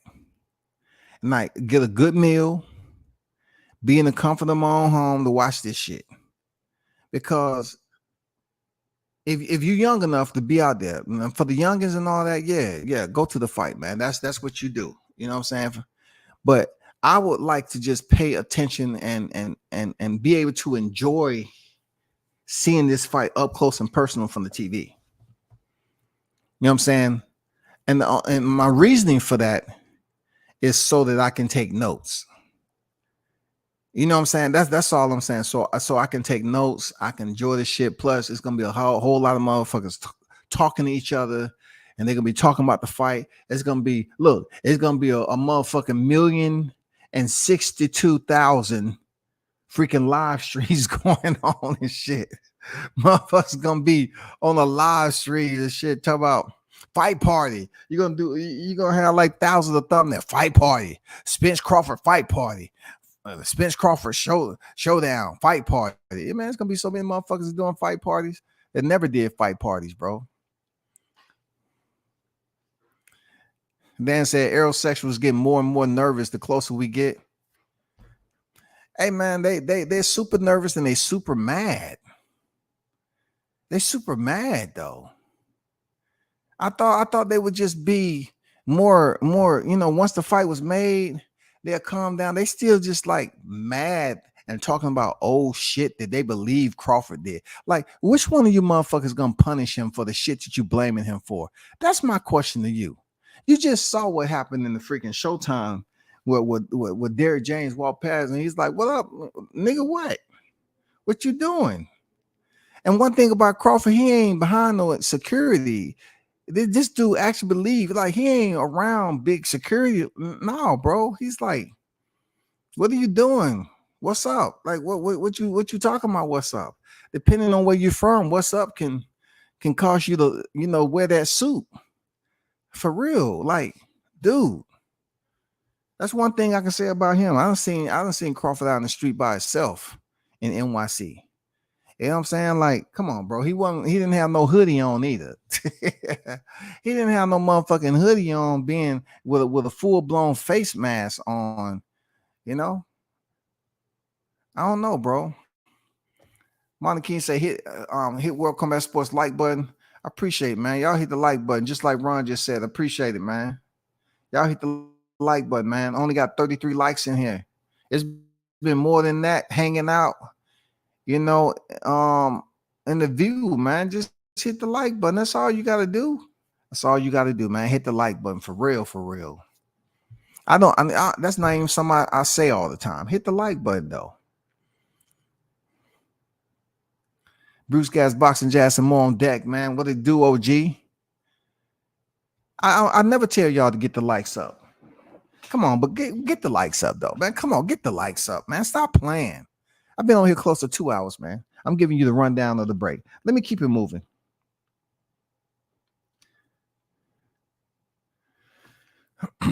So they just complain about that. I went through the 1.8. Gilly believed the prediction is going to be around 1.8 pay-per-view. He talked about how he told Terrence that he was betting on EJ. Okay. You know what I'm saying? Of course. Whatever you got, that's not new. He's going for EJ. Cool. I don't sweat stuff like that. Whatever you want to put your money on, go do what you want to do. They asked him about, does he have the ring mag? And he said no. He said, but him and Crawford is fighting for the ring magazine belt, the ring belt, whatever. So this is when Gilly asked why Terrence Crawford is in front of him on the pound for pound list. You know what I'm saying? Because EJ has better competition as 3 belts. I thought both of these guys kind of elaborated on that. Gilly elaborated on it, and Wallow. They say you have 3 belts, but he has only 1.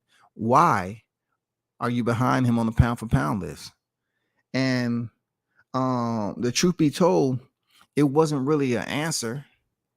People tell you all the time, I don't pay attention to that, but you do. You do pay attention to it. As long as these 2 guys have been on the pound for pound list, they're one of the few divisions that had 2 fighters on the pound for pound list for that long period of time. The only other time that 2 fighters popped up there was the 135 pound division. You had Teofimo Lopez and Vasil Lomachenko up there. And then not too recently, I know they had threw Bivol up there. I don't know if Bivol and Beterbiev was up there at the same time before, but yeah, you had a bantamweight up there, now super bantamweight. You had the super middleweight up there. You had the lightweights. I think you had the super flyweights up there. Who else was up there? What weight class? I think you had a lighter weight. Yeah. Let me keep it moving. And then, Errol Spence has been on this all of a sudden, the 3% from the sanctioning bodies. He was making a point to say he has to pay 3% for each belt. That come off the top of the purse. And where does this 3% go? Which I appreciate that. It's good that he's taking a stance on this, but why? I don't know. I guess he's finding out that 3% is coming off of his belts being a unified champion. You know what I'm saying? I'm like, no, don't be complaining now, bro. You wanted to pick up those titles. Now you complain about what? Defending them and 3% coming off your. Come on now, stop playing now. You know what I'm saying? You was paying sanction fees on those 2 belts you had, the IBF and the WBC. Now you done scooped up the WBA. Now you complain about 3%. Now you complaining. Come on, bro. All you gotta do is miss weight on the scales. That's all you gotta do. The fight will still happen, but you won't be fighting for the belts. Also, another thing that was said that was wild, right? Was they was talking about with the 3%. EJ said that the goal on the belt should be real. Now I'm not gonna touch this because that's getting a little bit too petty.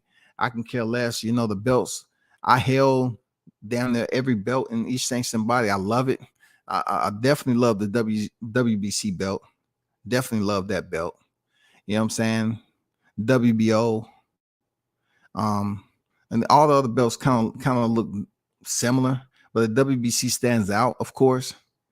But yeah, they was talking about should be real goal.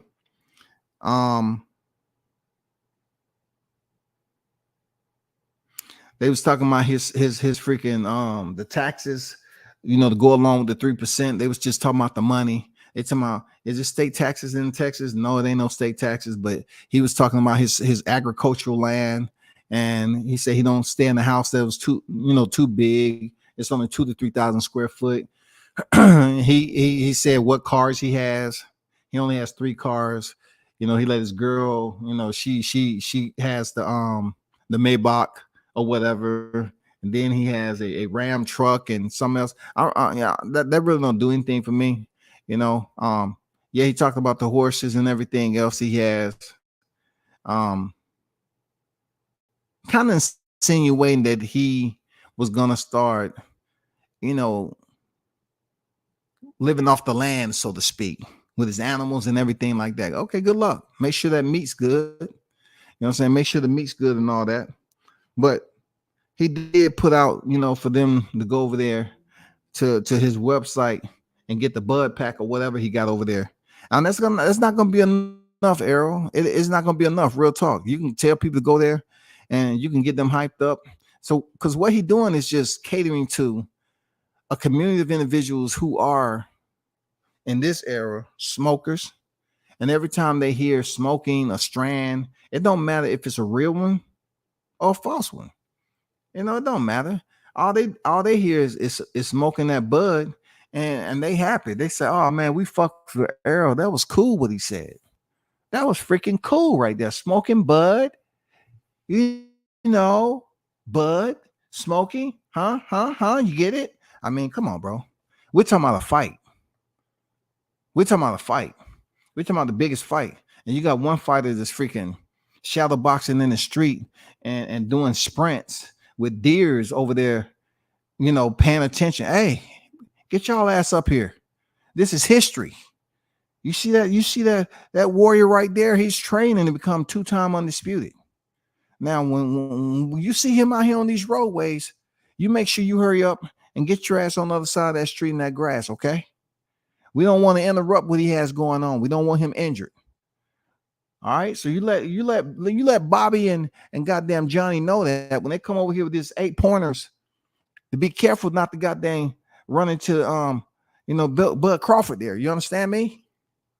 They have conversations. The deer was out there looking. You know, the deers was saying, "Damn, we get front row seats free in this bitch. We get to watch him train for this." For real. We get back to the chat. Green on deck, man. What it do? Happy Father's Day to you if you're a father, bro. They say they was throwing shade at the interim and regular belts, but then mentioned Tank and Boots are holders of these belts. Yeah, they was mentioning shade on the belts, but what they found out, Green was they semi-educated themselves on what Tank is already doing. Okay, so when they was speaking on the 3%, bro, they was busy, you know, going off what Errol Spence was talking about, how you know, he don't know where the 3% is going, and it's 3% for each sanctioned body, this, that, and the other. But what they should have understood was that when they started to criticize the secondary belts, Gervonta Tank Davis should have popped in their head. But I know it's not about him. But if they was educated, you know, Wallow started to say, like, fuck the belts. I don't need the belts. I can get a Gucci belt. I can get this. Well, that's exactly the mentality that Tank and his people has developed him into. They still are able to abide by the guidelines in boxing where a WBA regular title is considered a championship. With that said, Tank is not only holding these belts at 135 and 140 at one point in time, right?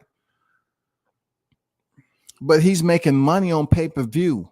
So therefore, it has no restriction to it. It has none at all, bro. Like, they can complain about these secondary belts, but it doesn't restrict you for fighting on pay-per-view. You have it or you don't. That's why Teofimo retired, and that's why he's trying to come back, to the sport for a big fight to make more money, because he sees what it is. He sees what it is. Y'all remember when I said what is it going to take for a black fighter to stop chasing Canelo and be in his position? Well, the person that I thought that would be in the position to make this money has never really truly transitioned over the pay-per-view yet. And that's Teofimo Lopez. He ain't making the Gervonta Tank Davis numbers.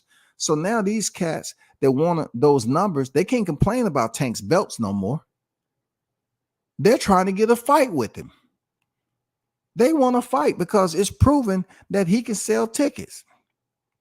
And people can say what they want. Well, Ryan Garcia was fine. Okay. But when it comes down to it, Tank can sell some tickets. So therefore, you have fighters trying to find a way. Like, I need a way. How's this Baltimore monster, making all this money on pay-per-view? How's he doing all that shit, bro? They would have educated themselves. They paid attention to what they was complaining about. They complained about 3% and talking about getting rid of the belts, but yet they're talking about the secondary belts don't fucking matter. But yet and still, Tank has those secondary belts and divisions because boxing allows those titles to be considered world titles.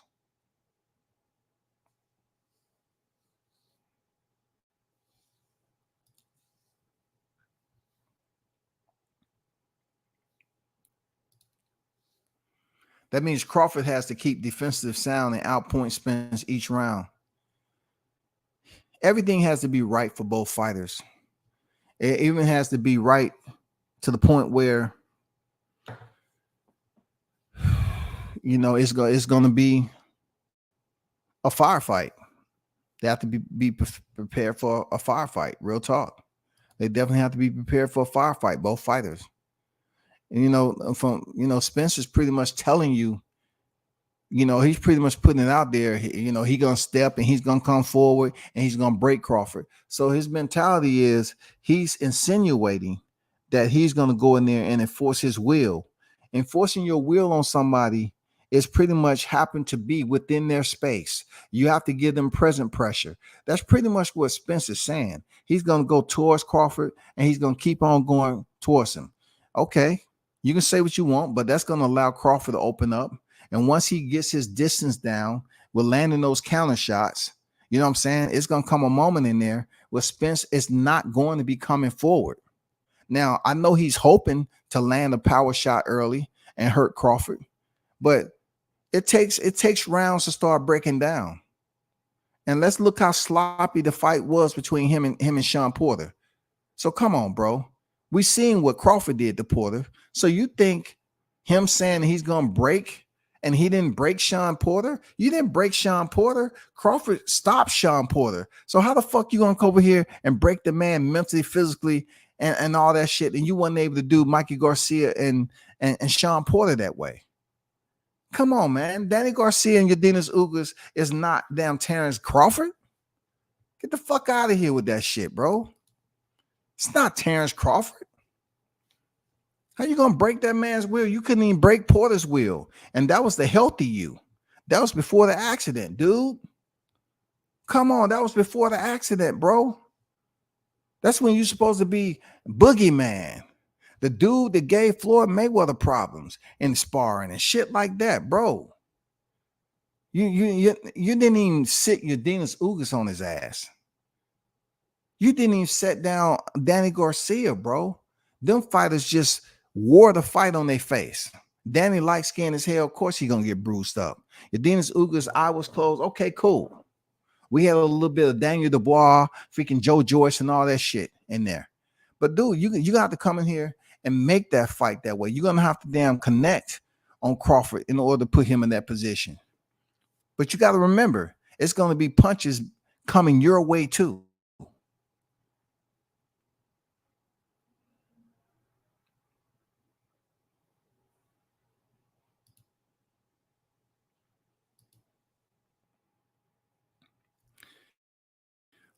Yeah, that round belly, boy, you got to get to work. I'm not even talking about a rematch. I'm looking, you know, I'm looking for, you know, one thing in particular. That's what I'm looking for. You know what I'm saying? I'm just looking for 2-time. That's what I'm looking for right there. 2-time undisputed. I'm not really looking for no rematch. I can really care less about the rematch. I'm just looking for the first fight. That's all. History. That's what I'm looking for. History. Why Spence complaining about the 3%? That 3% goes to protecting him from mandatory defenses. Hey, he's asking where the money goes if they don't get it. That's what he want to know. This might be the most electrifying matchup ever. That bell ring, don't blink. Yeah, I don't think anybody getting knocked out early, but I do believe it's going to be a stoppage at some point in that fight. I don't, you know what I'm saying? I already been on record as saying I believe Crawford closes that fight in 6 rounds. Especially if Spence comes out there and he want to go out there to break the man's will, break him mentally, physically. Okay, you're gonna have to come forward to that. You got to come forward and you're gonna have to land those shots. You know what I'm saying? You're gonna have to come forward and not give us the Rolly effect. You talk about it, but you don't be about it. If you're gonna come in there and the bell ring and you're gonna close distance, you have to do it extremely effectively. Strict. You know what I'm saying? You have to do it to a point where you disrupt the rhythm and you cause that man to just change up everything he had in mind. And I just haven't seen anybody come close to doing that with Crawford. I think a lot of shortcuts that you was able to take with these other fighters, like Danny Garcia and Dennis Ugas, I don't see them working with Crawford. I don't see it. I just don't see it at all. That's with open eyes. AMP on deck, what's good? Spence keeps saying Porter looked bad against Formella. The fight between Spence and Bud. Yet Porter won every round of that fight on every scorecard. Yeah, AMP, you have an absolute valid point. He does continue to talk about Formella, Sebastian Formella. Why? I mean, why is Formella even being talked about? Just because where he fought? Look. Truth be told, hold up. Truth be told, right? I put this out there previously on how Spence stumbled in the ring, was intoxicated, and I want to fight Sean Porter. I want to fight Sean Porter next. And Sean Porter was like looking like, damn, dude, you stole my glory. You didn't have to come in here in the ring, man. I just picked up the WBC belt, you know, the vacant WBC belt. And you come in here and tell me, I want to fight you next. I want to fight you next. He didn't fight him next. So all because Sean Porter didn't fight him next. He talked about the fight he did have. And he clearly, easily just moved around with Formella to put some rounds in. Anybody in their right mind clearly sees that he just moved around with Sebastian Formella. That's facts, bro. Why are we mentioning Formella, bro? Why are we giving this dude airplay? Come on, man. Come on. This dude, he looked like shit against Formella. I was like, what? What? You don't want to big up your Dennis Ugas fight with Porter? Or that wasn't close enough for your fight so you can talk about it? Come on, man. Spence liked to triple the jab followed by a hook to the head. Hey, if that's his combination set, right?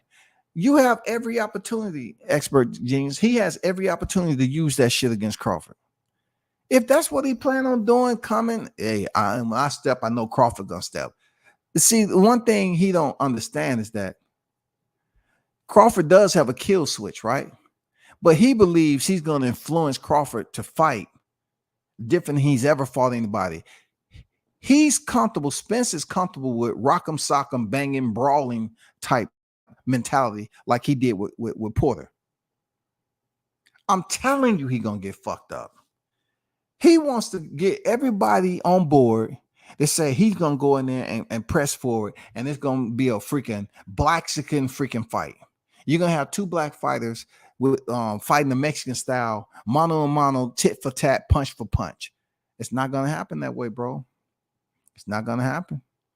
You're gonna come forward and Spence. I mean, Crawford's gonna start, collecting distance. He's gonna start putting that compass out there.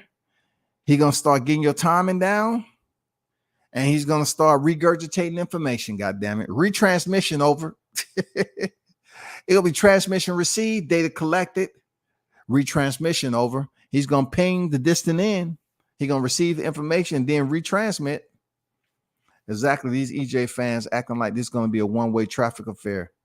Bro, they keep on looking at that shit like Crawford's not going to, you know what I'm saying? He's not going to punch back. For real. EJ be needing Porter as he go when he's trying to prove something. EJ be needing Porter as his go-to when he's trying to prove.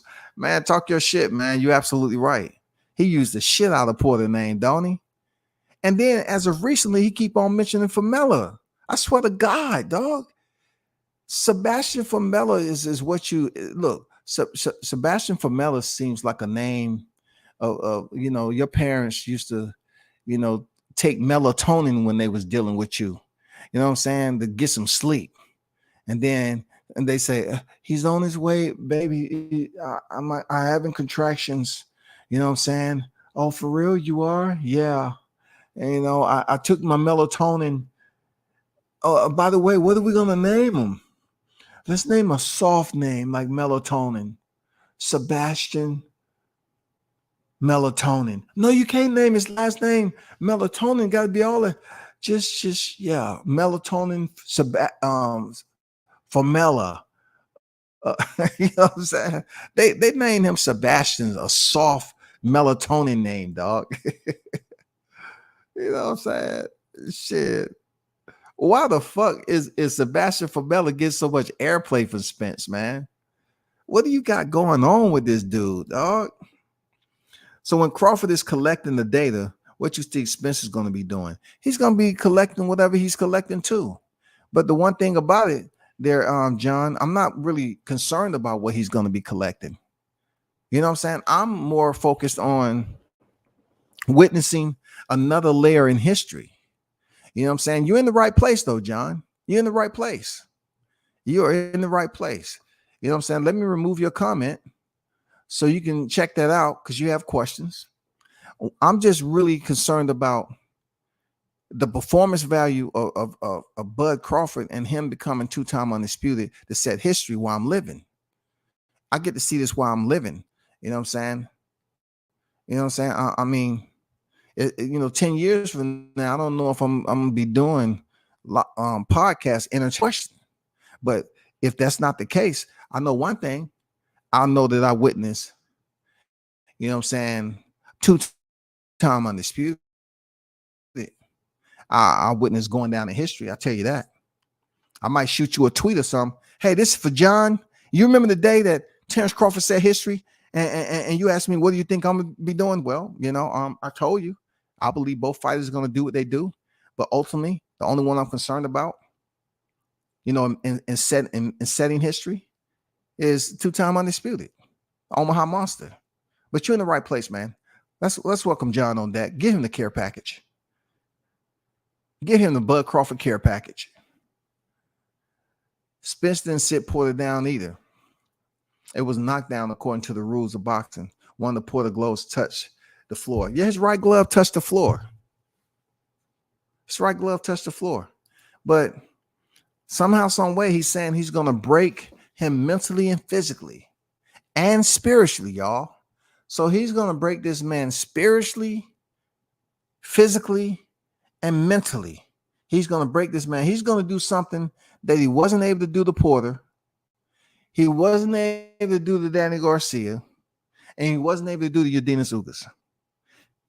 He wasn't able to break them down to the point where they come on, man. Lawrence Cole started summoning the doctor. Doctor, come take a look at this, please. It's good? Okay, box. Up. Time. Doctor. It's only been 2 seconds, bro. I'll take a look at the eye. You know where we at with it. This fight's not supposed to go that long. You didn't get the orders? Yeah, fight over with. His eyes is messed up. Okay, there we go. Fight over with Ugas. Go to your corner.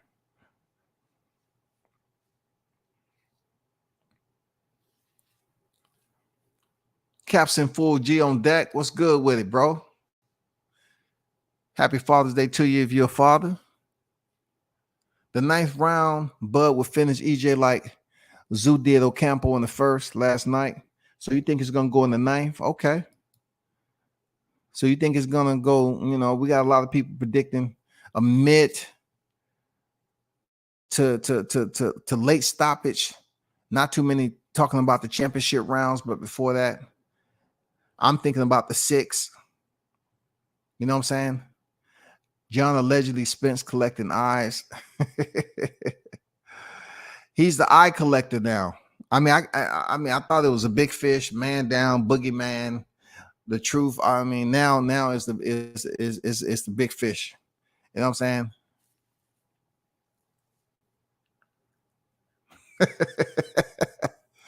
Shout out to Rolo on deck. He said, according to MD, $1 million worth of interview, Spence gonna be gauging Bud's power with his shit. And they had mentioned no defense, dog. They didn't mention no motherfucking defense, dog. I mean, no defense is in the equation, dog. It's just, I'm gonna break him. I'm gonna break him. I'm gonna break him. It's good. That shit sound good. You know what I'm saying? That shit sound good. I like when people go back and change accounts and come back over here under a different name. I like that you're doing a lot more work than you should be. For real, I like that you're doing that because I'm not gonna do it. I'm not gonna then switch accounts and go back and forth with people. Nah. Hell no, bro. Why don't they want Spence to fight Boots, but want Bud to fight Boots? They hate on Bud all day. All day. They just put it out there about him fighting, Boots, and it was like, well, you're not gonna give my boy Boots a chance. He said, EJ said, I'm not gonna stay down here for free. If they offer me a big bag of money, which they aren't, I'll stay at 47. But he pretty much told them, I'm going up to 154, dog. That's where I'm going. I'm going up to freaking 154. What's going on, Ben? Salute, bro. Steven believes Bud stopped Spence in the champion rounds.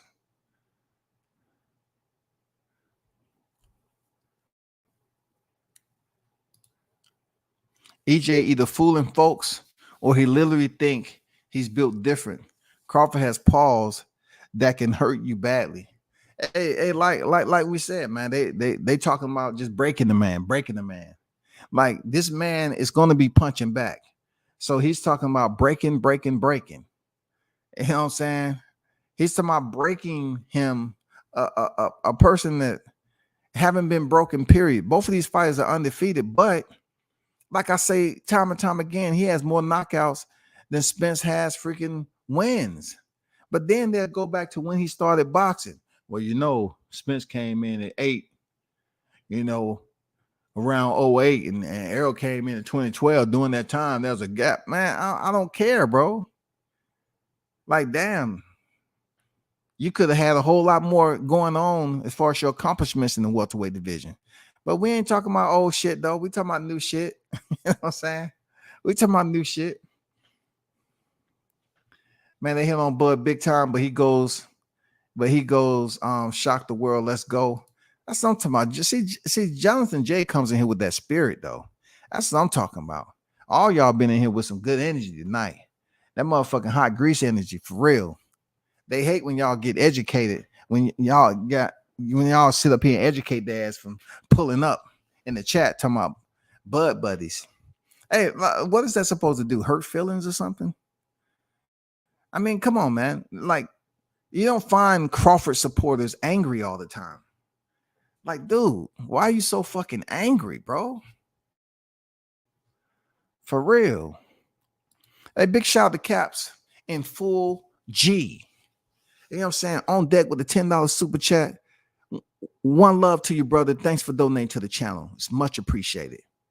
He said, I wish they had asked Spence like they asked Bud what reason this fight took long. I bet Spence would say the same thing Bud said. Because if he get out of line, Bud will expose why it took so long. Man, that's facts right there. And you know what? They was asking Spence at the presser, and he pretty much said the same thing that Bud said, like, oh, we're not worrying about. I think he said something like, we're not really concerned about why it took so long. The fact is we're here now, and that's what we're gonna focus on, us being here right now, and that's that. Yeah. But they didn't pose that question to Spence like they did Bud. And you can tell that they wasn't really feeling Bud like that over there, Gillian Wallow. You know what I'm saying? It wasn't as joking, but you know, you gotta understand that Spence was over there. You know, isn't he from Long Island? He was born over there in NYC. He said he was born in NYC, but Texas raised him. So really, since he you know, that's his birthplace or whatever, they just had a shoot the shit session. And a lot of important questions wasn't asked. You know what I'm saying? But I agree, Captain Full. Like, they didn't ask him a lot of questions that they asked Bud. And they didn't stay on topic. They up there talking about motherfucking stringing wild animals up and eating everything on the carcass, including the testicles, and you know, all this other shit, talking about money and jewelry and drip and all this other shit. Like, really, nobody got anything from it except, you know, just listening to people talk shit about everyday life. I mean, come on, man. It wasn't even boxing related, bro. Time is a motherfucking ticking. It's June 18th, bro. Time is ticking. For real, time is ticking. God damn, time is ticking. I ain't lying, bro. Time is ticking. But shout out to Captain 4G for the $10 super chat. Truly appreciate your donation. Crawford heard Spence wasn't living right. I think that's one part I remember Crawford stating. I mean, we already know what that is. You know what I'm saying? Yeah, Steven, they wasn't feeling Bud like that. You know, Bud was just giving them boxing related answers, and everything was, you know, topic related. This interview right here was just them just shooting the shit, man. They were just talking shit, bullshitting, talking about everything except boxing, no hard questions. Every question, you know, presented, it was something that he can just run with. It wasn't a question that he had to prove something. Like, the toughest question was him, you know, them asking his top 5 today and his top 5 in the past from the old school.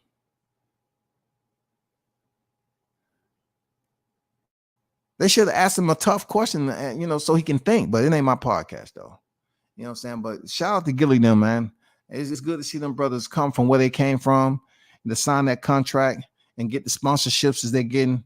I'm not mad at them two brothers over there, man. Do your motherfucking thing, bro. But your interview today, that shit was a D-, bro. That shit was a D- when it comes to one of the biggest fights in boxing. One of the biggest fights in boxing. And you couldn't even stay on topic with the questions like you did Crawford. Like, y'all should go look at Sway Universe interview with Crawford. I mean, that was a damn good. I like, man. Both of those interviews, I'm digging.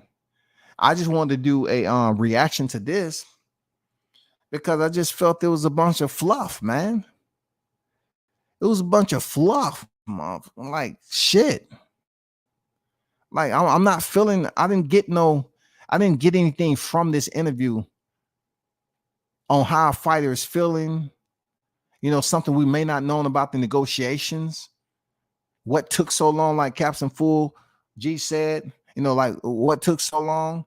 I did hear somebody ask, was it Crawford?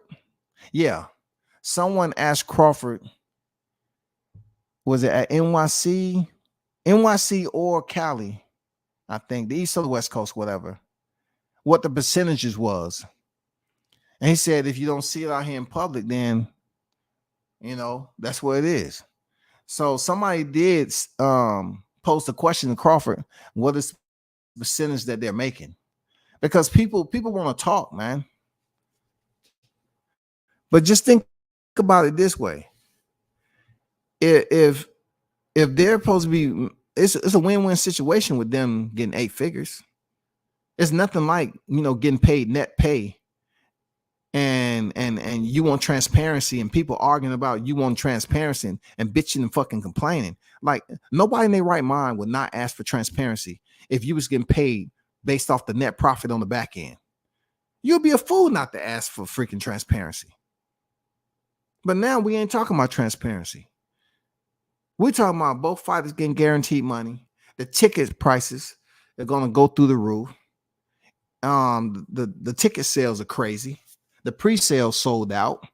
I mean, bro, this is a hotbed for PBC. We know with these big fights, this is a hotbed this year, for real. You know, you had Caleb Benavidez, you had Tank, 2 early Tank fights, and Ryan Garcia and Tank just went through the motherfucking stratosphere. That shit is sick, boy. That shit is sick right there.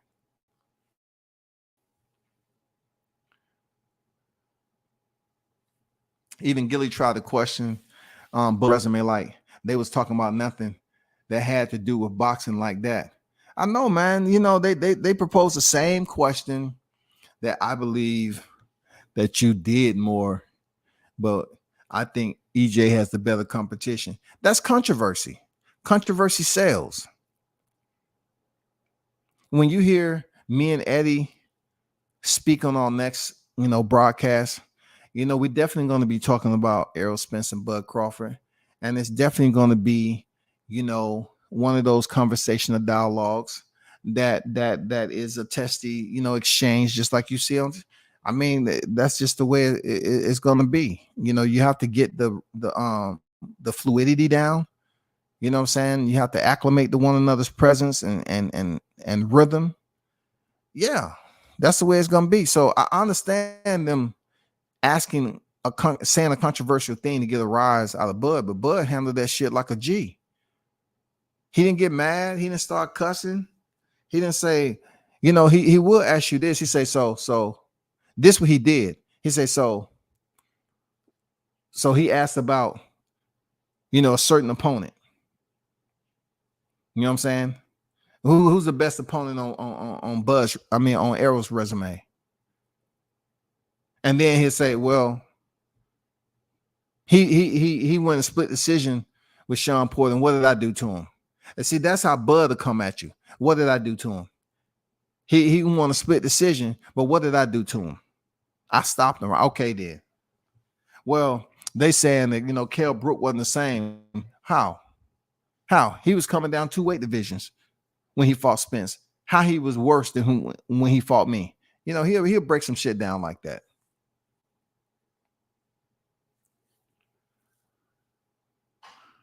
Crawford heard Spence was living right. I think that's one part that I remember Crawford saying he wasn't living right. Yeah, he did mention that before. You know what I'm saying? He did mention that before. Why didn't they call Bozier Boots? It's the real question. Why should they?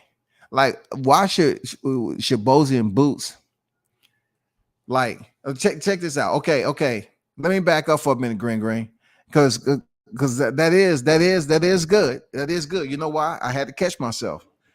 They should have called up because they showed enough called them up when Crawford was on deck, didn't they? But now look, he's in the IBF rankings. Why didn't they call him up like they did Crawford? Look, not only did they call up Bozy, but they hit Boots up, and Boots is not even in the WBO. And they talking about some old shit.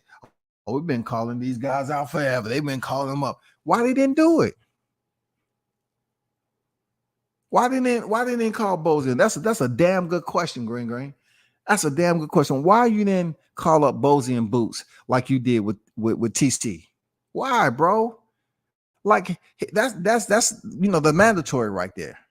But you call up a fighter that you didn't even stay in the WBO. Good question, man. Good question. Did you hear the part when EJ said he wasn't riding his horse for a while now? Yeah, because with him, look, Martin King. Look, that nigga better stay his ass off mobile motherfucking units, dog. Stay your ass on the motherfucking ground where your soles touch each step. The soles of your feet touch the motherfucking ground and make contact, dog. You don't need to be in any type of unit, a mobile vehicle that you have to press the gas. And you definitely don't need to be on no horse. You definitely don't need to be on no horse, bro. Look, somebody told him you cannot. We don't want you driving. We don't want you riding no goddamn horse, dog. You know what I'm saying? We do not want you riding no horse. They told him, man. It's part of the contract, bro. You ain't taming a tiger if you ain't been riding your horses. Hey, man. He said he ain't been on his horse for a while. You know what I'm saying? And it'll behoove him not to get on that horse either, because he liable to go out there and fall off the back of that motherfucker. He liable to become Superman, dog. I mean, I'll take that back. I just had a reflection. I'll take that back. Shout out to Christopher Reeves. I apologize, sir. I do watching you. I did. I just wish you never would have rode that horse. I grew up watching you. You know what I'm saying? I grew up watching. No pun intended. God forgive me.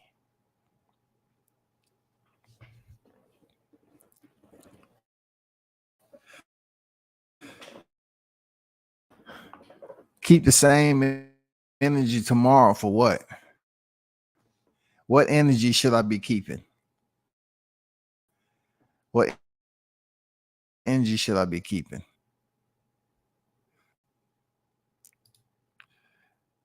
Boots is Errol mandatory for the IBF too. Yeah, that's what I said. I say he definitely hit Boots up to talk shit with Crawford when he has nothing going on in the WBO, but all they did was bullshit around when Spence was there, and then asked the same shit. They just said, well, I know Boots is in the comfort of their own home. You think you're gonna give my boy Boots a shot?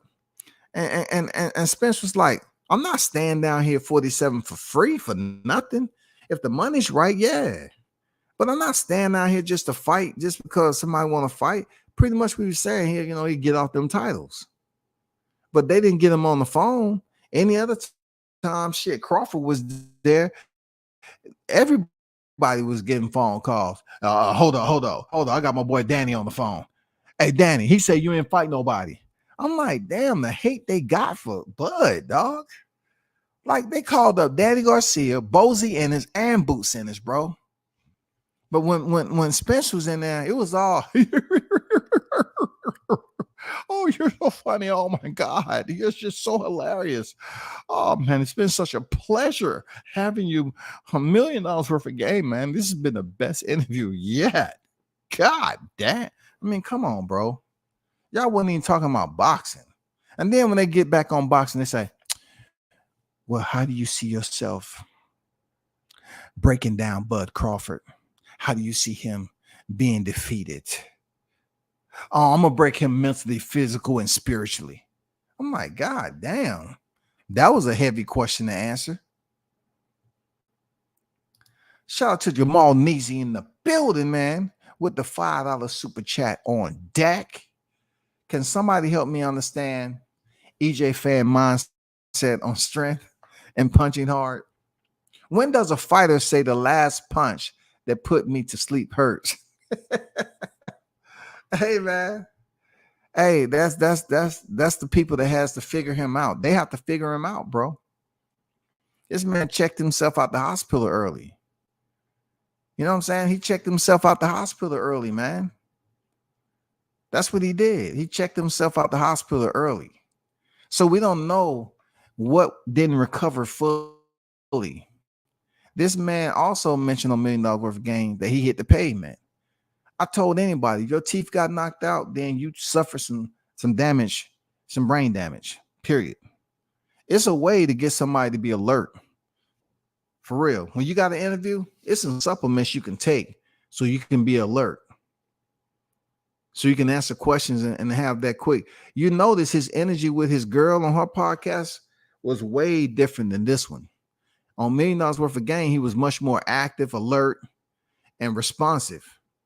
When he was just chilling, he was seeming laid back, and his speech was a little bit more slurred. And yeah. Here, you know, he was just active, talking, laughing, and all the other shit they was talking about.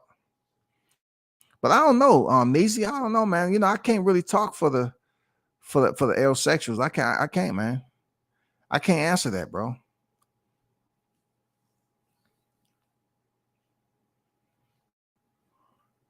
I appreciate you pulling up over here, though. You know enough to be in my chat. You know enough to be in my chat, though.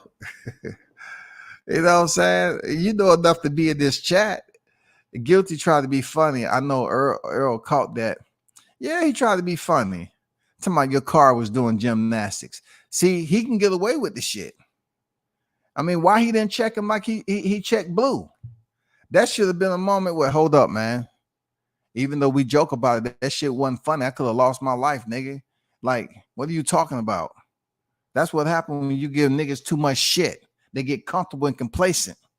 You up here talking about motherfucker flipping and getting ejected out of the car. It was doing gymnastics. Hey, man, he didn't check him, bro. He didn't check him. Aerosexuals, you need to get on them. Get on Gilly now. Y'all want to pinpoint, nitpick everything Bud do. Why you gonna let Gilly talk that his car was doing gymnastics? You need to check that right goddamn now. Check that shit. But shout out to Jamal Neezy for that $5 super chat. Much appreciated, brother.